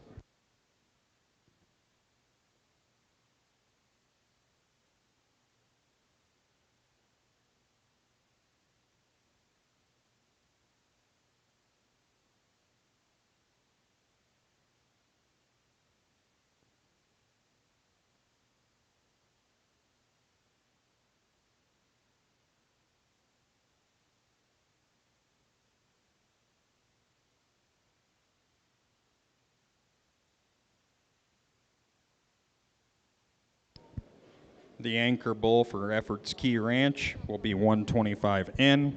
This bull weighed 1,260 pounds with a weight per day of age of 3.97 pounds. In total, this pen had an average weight of 1,351.66 pounds with an average WDA of 4.03, a average scrotal circumference of 39.2 centimeters with 334 average days of age.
Our final entry here for 201B is entry number 186, brought to us by Schrader Ranch of Wells, Kansas, longtime pen show exhibitors and National Western Stock Show enthusiasts.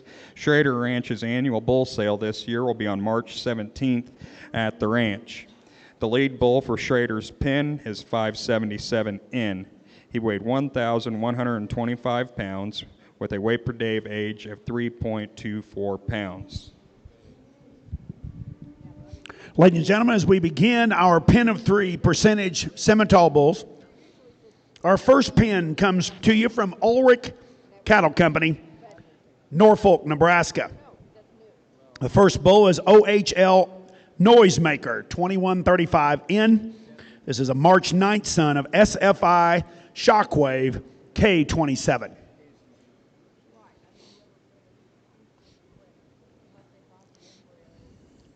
Ulrich Cattle Company is owned and operated by Wayne and Barb Ulrich, Norfolk, Nebraska. Their 19th annual bull sale will be this year, February 2nd, at the farm in just east of Norfolk, Nebraska. They are located in pens 335 and 337, and they invite you down to evaluate all of their bulls that they brought to the National Western.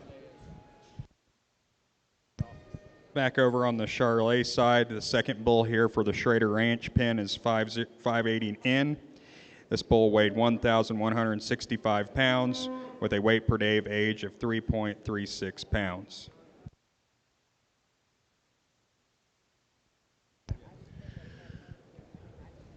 Wayne and Barb Ulrich own and operate their purebred cattle operation consisting of Simmentals, Angus, Maines, and Keys, along with raising a few show steers. Their primary goal is to simply raise high-quality cattle that work for all aspects of the cattle industry. Soundness, performance, maternal disposition, and looks are all traits they breed for.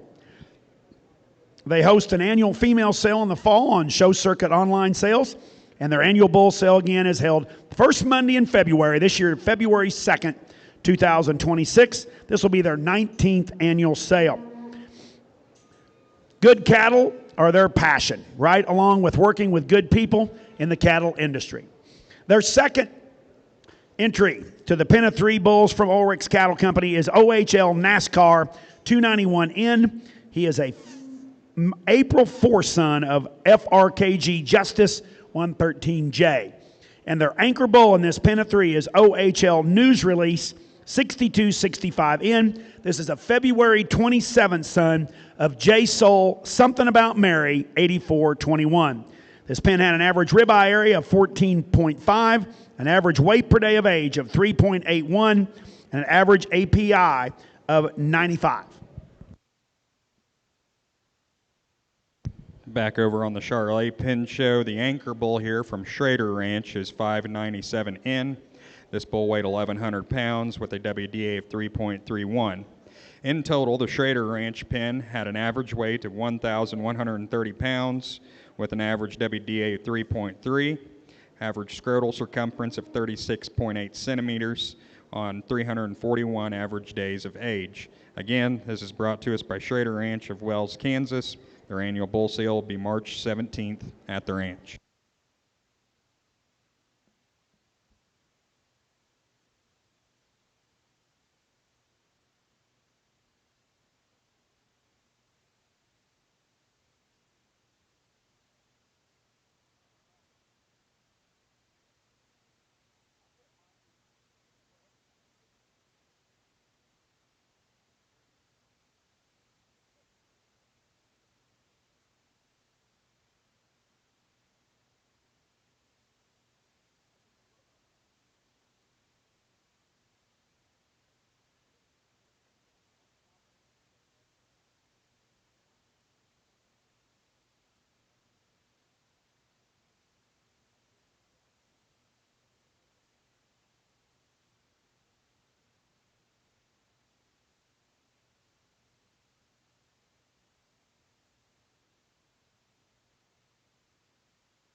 Ladies and gentlemen, our second pin in this Class 3 percentage pin of 3 bulls comes to us from Genetics Plus Group, Tecumseh, Nebraska.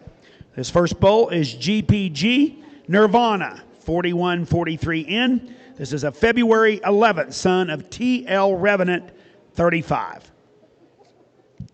Genetics Plus Group is owned and operated by Mike and Kay Hartman, along with their son Dalton and his family. The ranch is located in southeastern Nebraska, in Tecumseh, Nebraska, and their annual bull sale will be Sunday, February 1st, 2026. Their cattle are located in Pen 321, and they invite you down to see all of the bulls that they brought to town in Pen 321. Again, this is your Pen of 3 percentage bulls from the Genetics Plus Group, Tecumseh, Nebraska.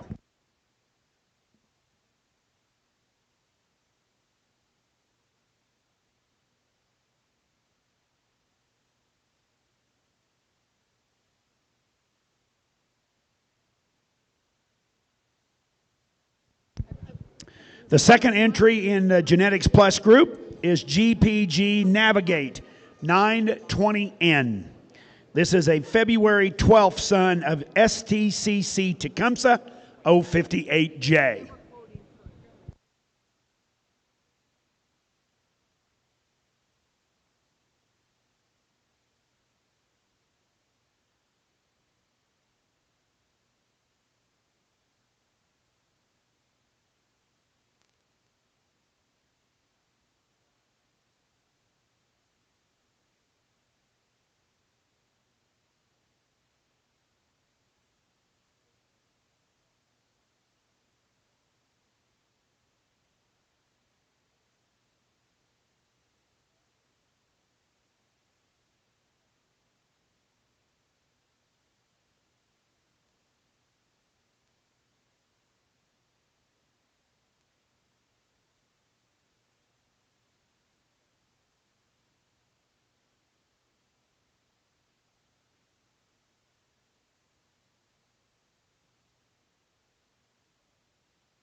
And the third and final member of our Pen of 3 percentage bulls from Genetics Plus Group, Tecumseh, Nebraska.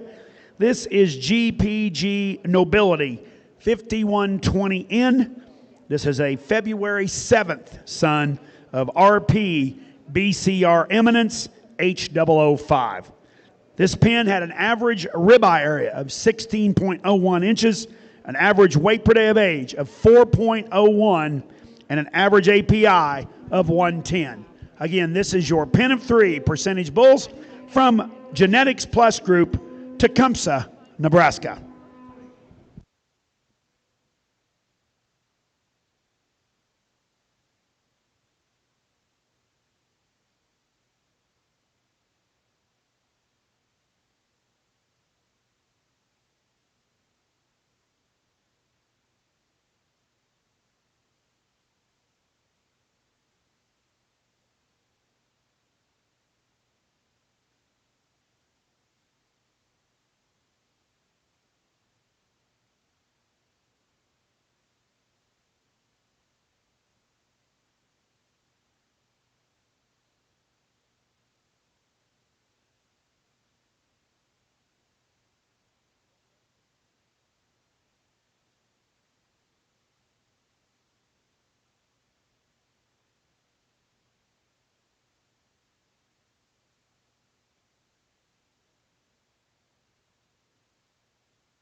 All right. Hey, my strongest compliments once again on a great set of cattle out here. I think all three pens are outstanding, and you look at them genetically. There's a lot of give and take across the board in these three groups as far as trying to make competitive decisions on their ranking here for the sake of the show. I think in the big picture, we've got three groups of cattle that all hold a lot of value, and they're from different parts of the world, and so they've got different things that maybe they need to excel in to fit their environments that may be a little bit more specific to their region. I guess as I look at the big picture of the class, I think it's a very close decision between the pen that I like for first and the pen that I like for second. I'm going to describe those two pens and then tell you the way that I like them. The two pens are the group here from North Dakota and then the group here out of Kansas. And so, as we look at the bulls there that came in third, last in regards to order, this group of cattle, I think what you like about them is instant quality. And I've said that a couple of times, but even in the commercial sector, when cattle hit the ring and you sell wean calves or you sell particularly replacement females, that level of quality makes a difference in the buyer's eye, and I think these cattle here are tremendous in terms of balance. I really like, compared to the bulls over here, just how square they are out of their hip, how they progress down their top line, how they organize themselves in regards to their bottom line, and just the flow of their rib cage. All three of them tremendously good in terms of depth and spring of rib, but the way that they flow that into their shoulder shape and up into their neck and head, a little tighter in their throat and neater in terms of just that feature that they've got, but yet still in an adequately masculine way. Between the three bulls out here, I really, really do like this. The leadoff bull over there, I think they're a little, the leadoff bull's on the far right, I believe. And so that bull right there, I just thought really, really good in terms of just his rib and his look and his quality. I think collectively on these three cattle, they could maybe be amped up just a shade in terms of their rear foot size, maybe square them just a bit right there at the ground. But I thought collectively outstanding cattle and very consistent in their muscle shape. I like their composition and their freshness as well. I don't think they've been pushed on too hard. From a physical standpoint over here on the cattle from North Dakota, these bulls obviously have generated an immense amount of weight per day of age. They're monster testicled and just really big-ended cattle in terms of muscularity and thickness and product. The lead bull in that particular group, he's on the left over here. That bull really sound on his feet and legs. Maybe out of the six bulls I'm comparing here, as square and honest in terms of the set and lack of deviation there and the way that he puts them down from behind. I maybe even like their foot shape up front just a little bit better comparatively here. We get into the other bulls in this pen. The middle bull there, really, really outstanding. A little higher in his tail head. I probably like to see a little more back shape in that bull, but I really like his thickness from behind. And then the really moderate bull here on the far right, man, from stifle to stifle, he's about as wide as they come. Maybe it could lengthen his hip just a little bit as I go to the side view profile, but I'm intrigued with his level of body capacity. And so we've got two very different types of cattle here, kind of big performance cattle, and then cattle over there that blend together a little smoother and a little leveler. You start going back and forth on genetics. The cattle out of from North Dakota here, they are maybe just a little bit higher or lower on calving ease, like this to improve them there. But they make up for it in terms of their weaning and their yearling weight growth. You chart them across the line, and they're pretty darn good in many, many categories. The group here from Kansas, those cattle a nickel better in terms of being double-digit in calving ease. They give it up a little bit in terms of growth, but they are a little better in terms of udder and teat quality, and they've got more marbling genetics. And so, frankly, I think you could argue that pair either way from a genetic standpoint. Just depends on what you want. I'm going to go with the pen out of Kansas. Just I like their balance, I like their smoothness, and I got to applaud this group here in the middle for the extreme performance. I really like the lead bull you got there.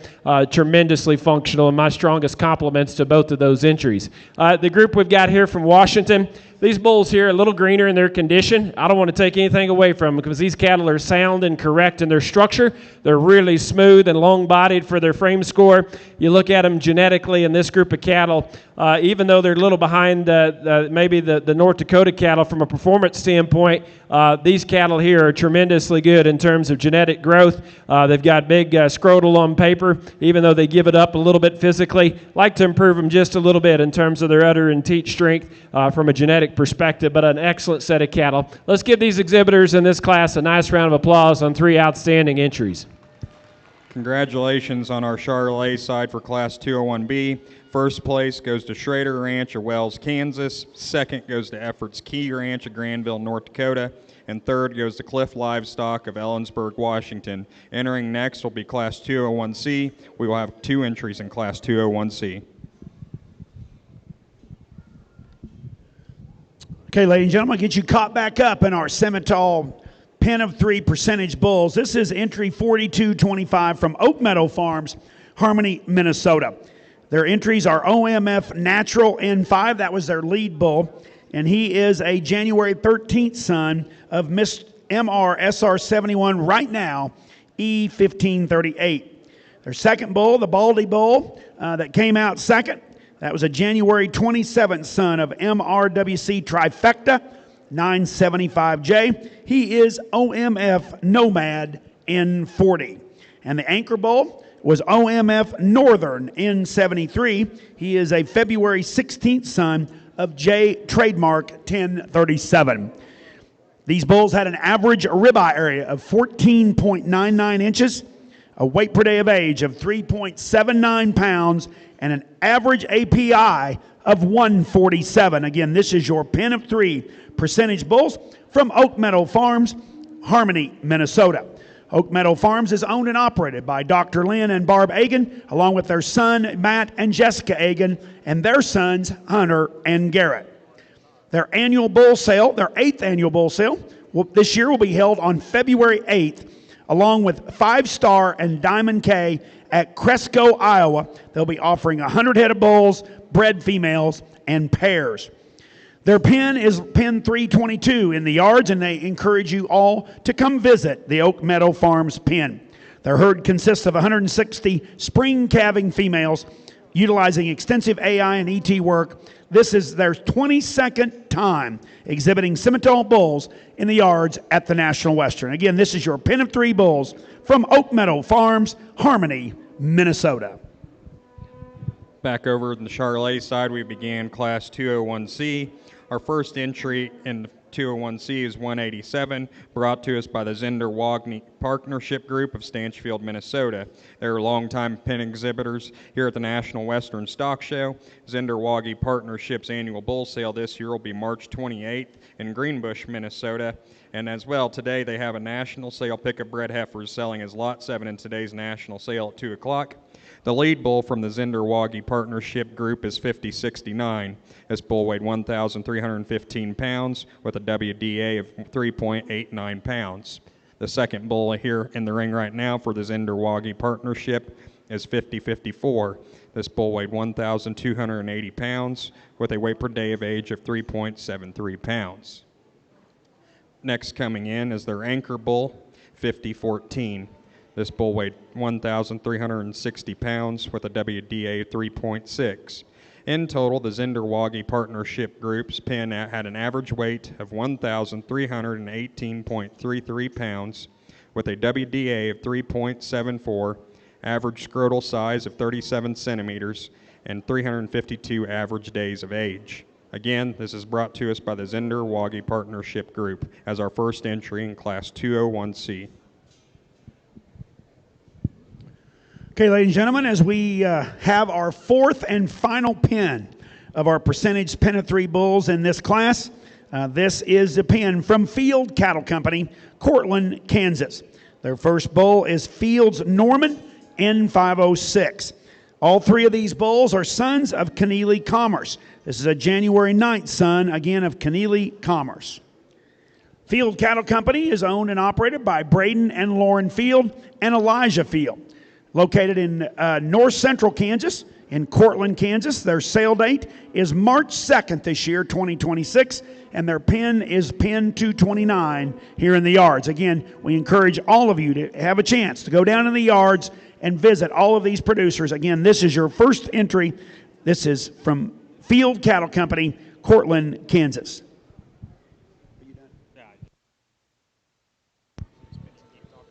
The second entry in this pen, this is Fields Nash N508.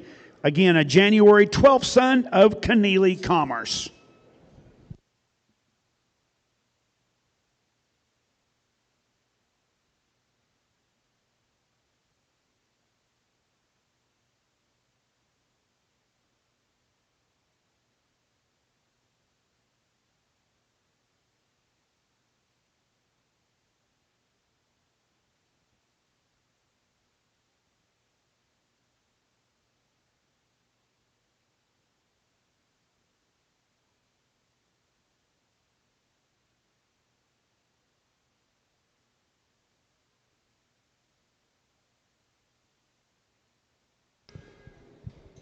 On the Charolais side, our second entry coming in for Class 201C is entry number 188.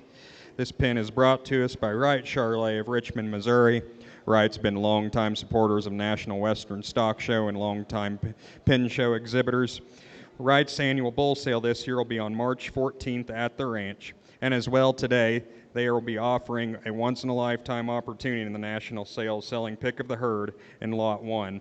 Their lead bull today is 5138. This bull weighed 1,350 pounds with a WDA of 3.68. And our third and final member of the pen of three percentage Simmental bulls from Field Cattle Company, Cortland, Kansas, is Fields Next Level N510. Again, a January 12th son of Keneally Commerce. This pen had an average ribeye area of 15.82 inches, an average weight per day of age of 3.84 with an average API of 155. Again, this is your pen of three percentage Simmental bulls from Field Cattle Company, Cortland, Kansas. These are all, again, half brothers and out of Keneally Commerce.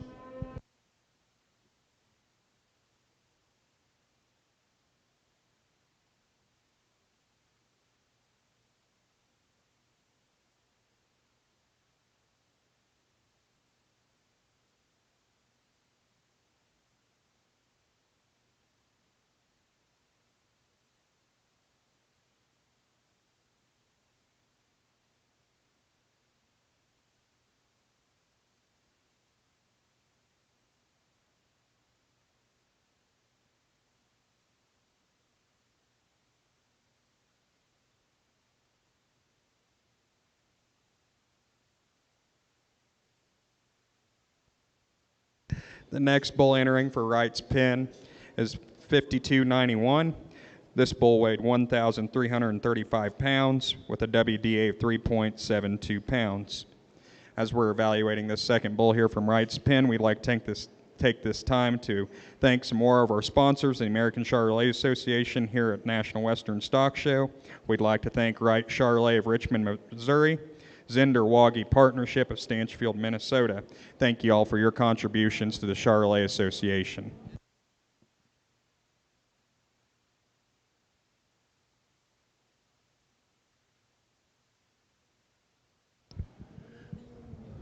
Okay, ladies and gentlemen, as soon as we capture these bulls from Field Cattle Company, we will be selecting our class winners, place our class in Class 3. And then following that, we have a single division in our percentage pen of three bulls in Class 4.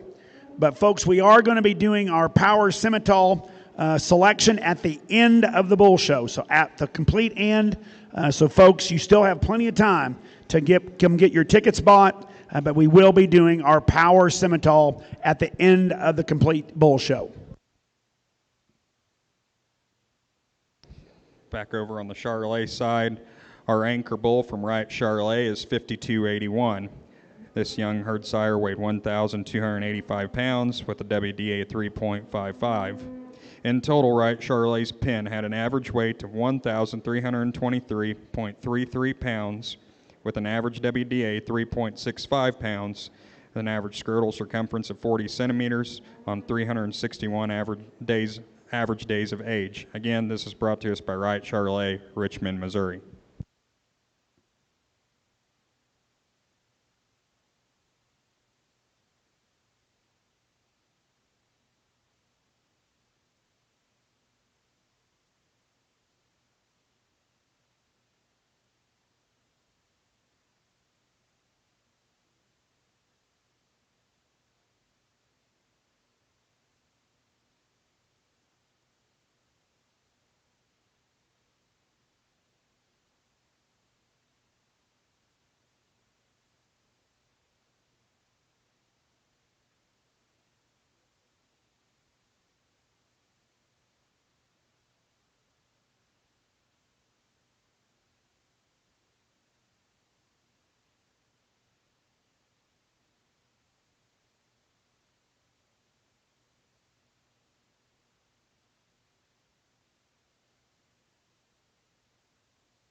Okay, ladies and gentlemen, on the Simmental side of our ring, as you sit in the stands from your right to left, your first pin will be the bulls from Ulrich's Cattle Company, Norfolk, Nebraska.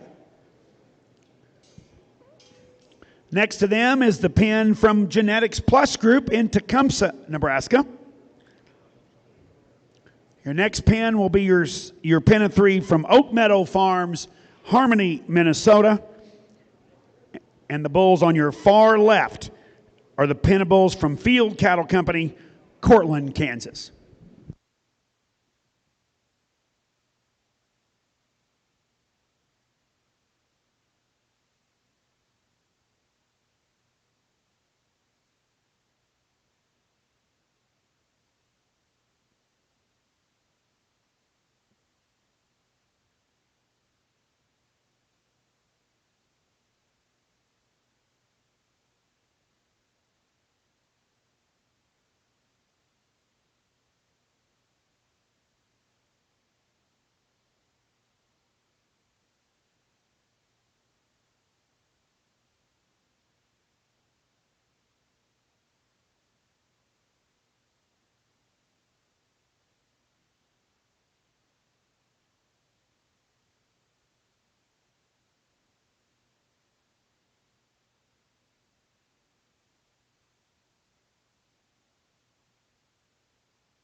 As we're awaiting the placing of Class 201C over here on the Charolais side, I'd like to remind everyone today of our 47th National Sale here at the Yard Sale Pavilion.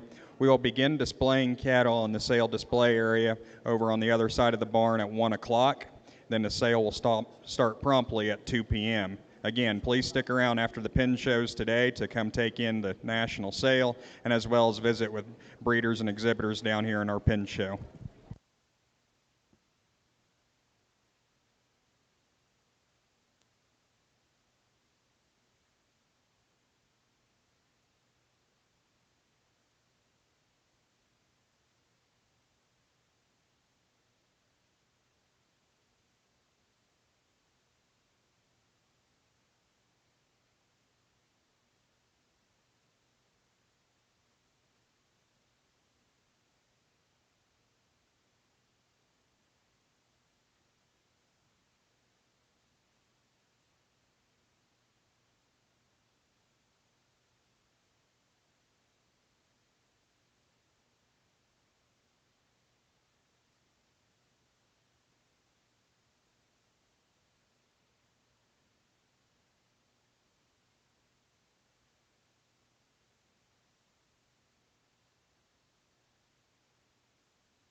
All right, here's our last class of Pen of 3 bulls here, and man, 2 awesome entries. If you compare them against the landscape of the bulls that we've already seen, these were the 2 pens that featured the strongest and most progressive genetics across the board.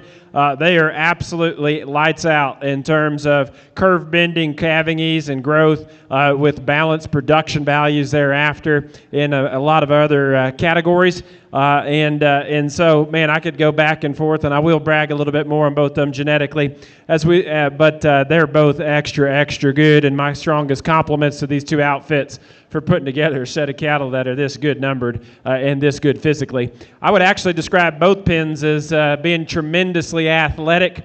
I absolutely love the body condition that y'all have got them in. I do not like fat bulls, and these cattle here, they're rugged and ready to go. They're in good turnout shape. I like the pace that y'all have got them at in terms of performance. They're going to work for your customers, and I compliment y'all there. I think as y'all just sit back where I'm at right now, and you take a gander from behind, out of their hip, through their hind quarter, and down to the ground, the bulls on the right over here from WC are maybe just a little bit more powerfully designed, and you know, I think they're a little bigger footed in terms of their rear ankle, a little more rugged in the build of their hind leg, and then just have a little bit more depth to their twist, and then a little more power through their upper rump. If y'all can get up over the top of those cattle, the two, particularly the 2 bulls on the opposite ends, the lead and the anchor, man, they are incredible in terms of the turn and consistency of their loin edge, and so I really like that. When y'all brought them out, and again, I said they were athletic, I just really like the shape that they're in.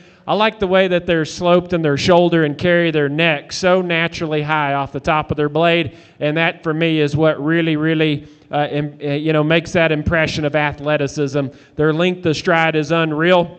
It's almost to the point they got so much bend to their hind leg that if you're a show guy, you might say, well, they almost could square up just a little bit. But from a function standpoint, it's absolutely 100, and I love their power. They've got bigger testicles. If you compare weight per day of age, actually for age, these 2 pens are approximately the same. But I like their physical power to win the class. Guys, I'm telling you, genetically, these bulls are top 1% of the breed for weaning weight. They're top 30 for calving ease. Both these pens are exceptional in that combination.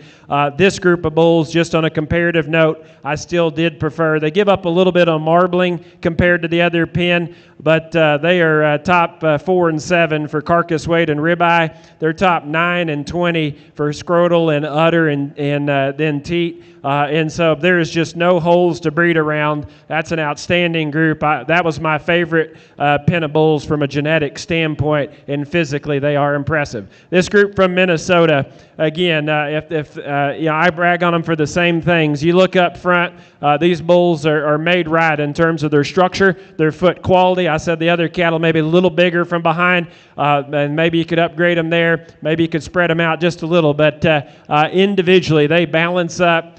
Their frame score is right on target for what I like. I like their depth. I like their lines. I like their correctness. I like the flow to their shoulder and their smoothness for Charolais bulls, and that calving ease figure suggests that they will be exceptional in regards to decrease in dystocia. So they were actually a little better for marbling. The other pen I use, 10% better for TSI, but this pen's top 15, the other pen's top 5. Guys, these are real-world Charolais cattle with genetics that are going to sell. Let's give them a big round of applause. That was a pair of outstanding entries. Congratulations to both of y'all. Congratulations to our pen show exhibitors from 201C. Our class winner goes to Wright Charolais, Richmond, Missouri. Second place goes to Zinder-Woggy Partnership of Stanchfield, Minnesota. Coming in now, we will begin our selection of our Grand and Reserve Grand Champion Pen of 3 bulls on the Charolais side.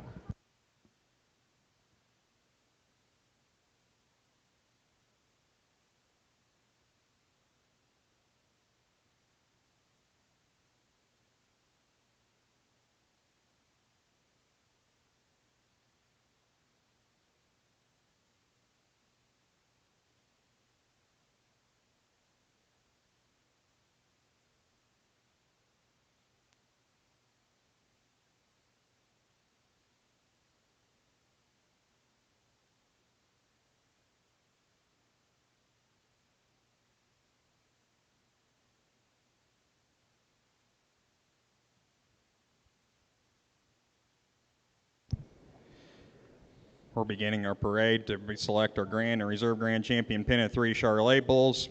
Returning from our first class winner of the day from Class 201A. It's entry number 183, brought to us by Thomas Ranch of Harold, South Dakota.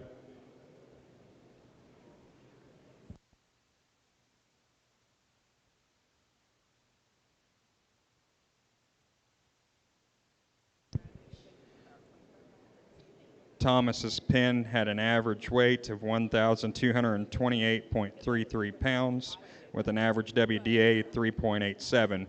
The average scrotal size on these bulls was 34.7 centimeters at 316 average days of age.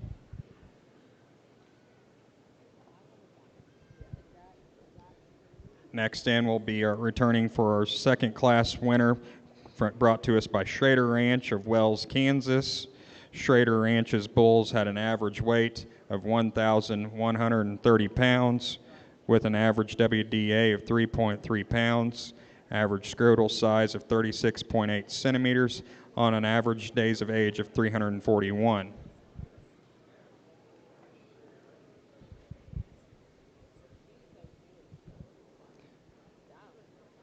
The third and final class winner returning for our Grand Reserve Grand Champion pin of 3 bull selection is exhibited by Wright Charolais of Richmond, Missouri.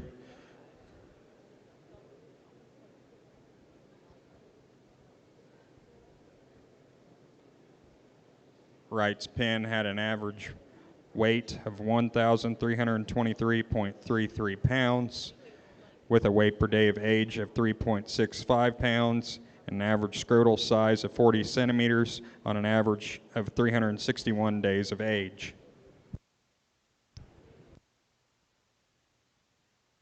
Again, we'd like to also thank Dr. Ryan Rathman for being here with us in Denver to evaluate our national ROE pin show today here at the Charolais show. Thank you, Ryan, for being here.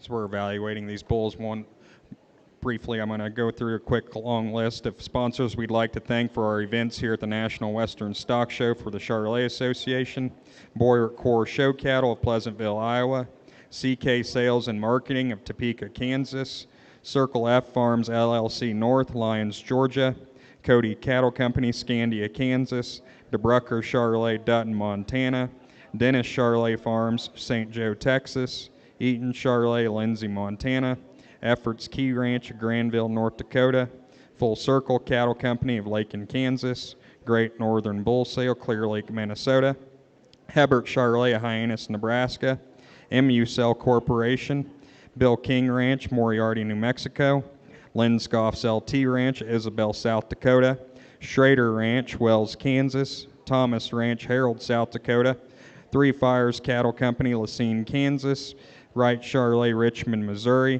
and Zender Waggy Partnership of Stanchfield, Minnesota. Again, thank you all for being friends and sponsors of our events here at the National Western Stock Show.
All right. Hey, we're going to wrap this up. I first want to say thank you all to Charolais breeders that invited me to come. I really do take that as a great honor. And anytime you get to come down here in the stockyards and evaluate real production cattle, it's a lot of fun. It's my favorite show here at Denver. These facilities are exceptional. What a great forum for these breeders to come and display their genetics to a hopefully a clientele basis that's widespread here. And I hope y'all find buyers that are appreciative of the strength of y'all's cattle. I certainly did. I think, I'm one that I think we got to talk more and more about breed identity. We got to maintain the strength of each and every breed. For the Charolais breed, it's probably as clear as any. When you look at the Clay Center data, this is the breed that leads our mainstream breeds in terms of weaning weight growth, and they have exceptional red meat genetics and terminal merit that are imperative in crossbreeding schemes across this country on British-based cows. And so I really appreciate and was refreshed to find just the level of growth, the level of power, the level of performance on still a functional build that we had offered, particularly across all shows, but particularly here in this Pen of 3 shows. So I'm really, really, really impressed and hyped for y'all in just maintaining that identity. And the bull markets behind these firms have got to be outstanding. And I hope these bulls sell well, because they will make money for their customers. As we go through and we try to make a decision on who needs to be the champ, we've got some decisions to make, and it's a battle between strength of genetics or outlying genetics and how curve bending they might be versus maybe some cattle that, maybe a little off from a number standpoint, but physically are tremendously impressive cattle. So ultimately, my decision is really insignificant.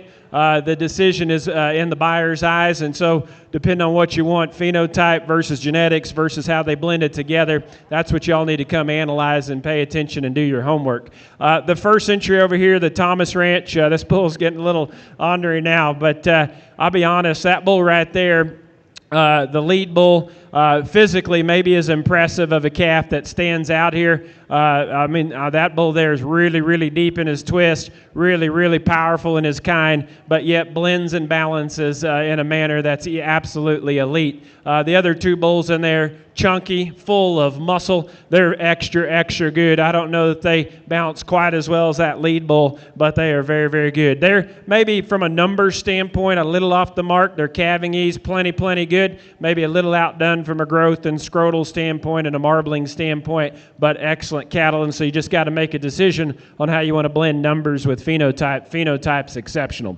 We got into that second class, and there was 3 outstanding entries. I went with the group here at the Heifer Ranch, and that set of bulls really, really balanced. I thought the way that they squared up out of their hip, the way they balanced through their chest and their underline from the side and flowed up into a shoulder shape was second to none in that group. Their scrotal is excellent. Their correctness of structure is excellent. They're not as powerful maybe as a few of the groups of cattle out here when you just study them through their hindquarter. From a genetic standpoint, plenty good. Shuffle my papers around here, but from a genetic standpoint, they're a solid set of cattle. I wish they had maybe just a little bit more pop and performance from a growth standpoint and from a TSI standpoint, but outstanding in terms of their marbling genetics. Excellent group that physically very, very complete in their kind. We come to that last class, and that was 2 very impressive pins. And just to be frank, if you did study the data, those were the 2 most impressive pins by some margin in regards to genetics. The pin that I use, and they're neck and neck from a genetic standpoint, they're both curve benders. This pin is right up there with the best for calving ease, and then top 1 to 5% for growth and top 5% for TSI. What's remarkable is to have that type of curve bending spread. These guys are still top 20 for udder quality, top 9 for scrotal, milk, top 8. So you talk about not only terminal strengths that you admire in Charolais cattle and good ones, but also maternal strengths. And so it doesn't matter what the objective in terms of keeping replacements or selling them by the pound. I think these genetics that we've got right here before us are certainly set to get it done. From a physical or athletic standpoint, I'm telling you, they carry their necks and heads high, their blades lean and it's sloped, and they're correct and they're kind. Their foot shape is very, very good and just tremendously athletic. All three bulls I thought nearly overstrided. I love the ruggedness and composition that they portray, and their monster testicled and big-ended cattle. I don't know which one I like the best, to be honest with you. I thought they were a tremendously uniform group. The bull on the far right's probably a little more attractive out there as front end and a little slicker looking. The other one's maybe a little more masculine. So y'all got to have to get through there and dive and determine what y'all like the best. And so I talked enough. I think you probably recognize which cattle I like the best in terms of blend of genetics and phenotype. It'll come out of our third class there. Let's give WC a big round of applause. Congratulations to Wright Charolais of Richmond, Missouri for exhibiting the Grand Champion Pen of 3 Charolais Bulls. Returning for contention for Reserve Grand Champion Pen of 3 Bulls is brought to us by Zender Waggy Partnership of Stanchfield, Minnesota. This pen had an average weight of 1,318.33 pounds with an average WDA of 3.74, average scrotal size of 37 centimeters at 352 average days of age.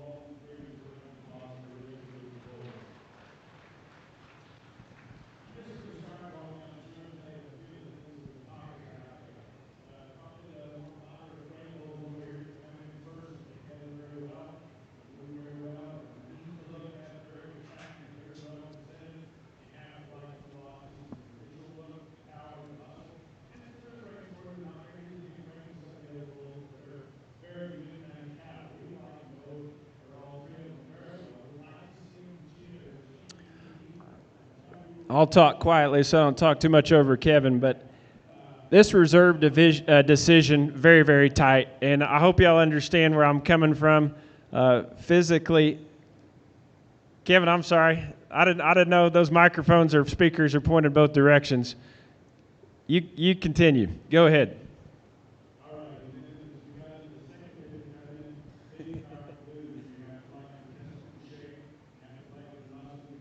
I thought they kind of had the speakers both ways, but it's all good.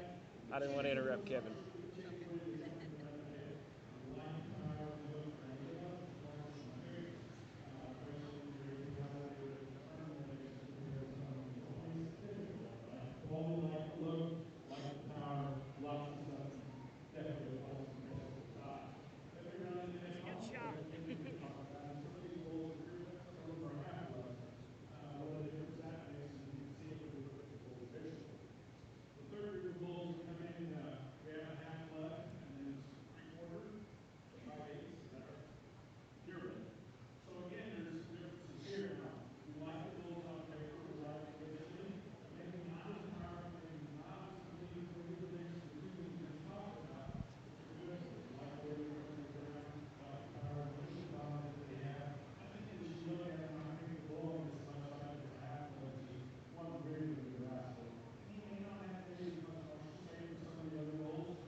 All right. Sorry, Kevin. I just wanted to vocalize, and I know I talk a lot, but I want to make certain that all three firms out here understand the decision at hand, and I know y'all do. It's really a battle of, hey, do we go with phenotype and emphasize that? Because the bulls here, the youngest bulls, are absolutely exceptional, particularly that lead bull. And then the group here out of Kansas love their completeness, love their quality, composition, numbers as well, maybe just a little off the mark. And then the margin of difference genetically favors the second place pin out here versus our that was behind our champion. There's a huge margin of difference in terms of growth and just how they chart from an index standpoint and the balance of their genetics, very curve bending. And so we have a great big margin difference from a genetic and paper standpoint. Physically, I still think those bulls are really functional on their feet and legs, very, very athletic, still very correct. I still think way above average from a phenotype standpoint. And so given the fact that it's a balance between those two worlds, you got to buy them the way that y'all see them. But I think the emphasis needs to be on the cattle that separate themselves from a genetic standpoint that are still tremendously functional. So we'll use the second place pin as our reserve champion pin. Congratulations to y'all. Congratulations to the Zinderwagi Partnership, Stanchfield, Minnesota, for exhibiting the 2026 Reserve Grand Champion Pin of 3 Charolais Bulls. Congratulations to all our pin show exhibitors today. As a reminder, we have a full day of events today, tomorrow, and Monday. We will begin displaying the national sale cattle at 1 o'clock over in the display area, with the sale starting promptly at 2 p.m. And we also encourage everyone after the national sale to go back to everyone's pens and take in the camaraderie and visit with these great breeders about genetics that they have to offer. Thank you all for attending.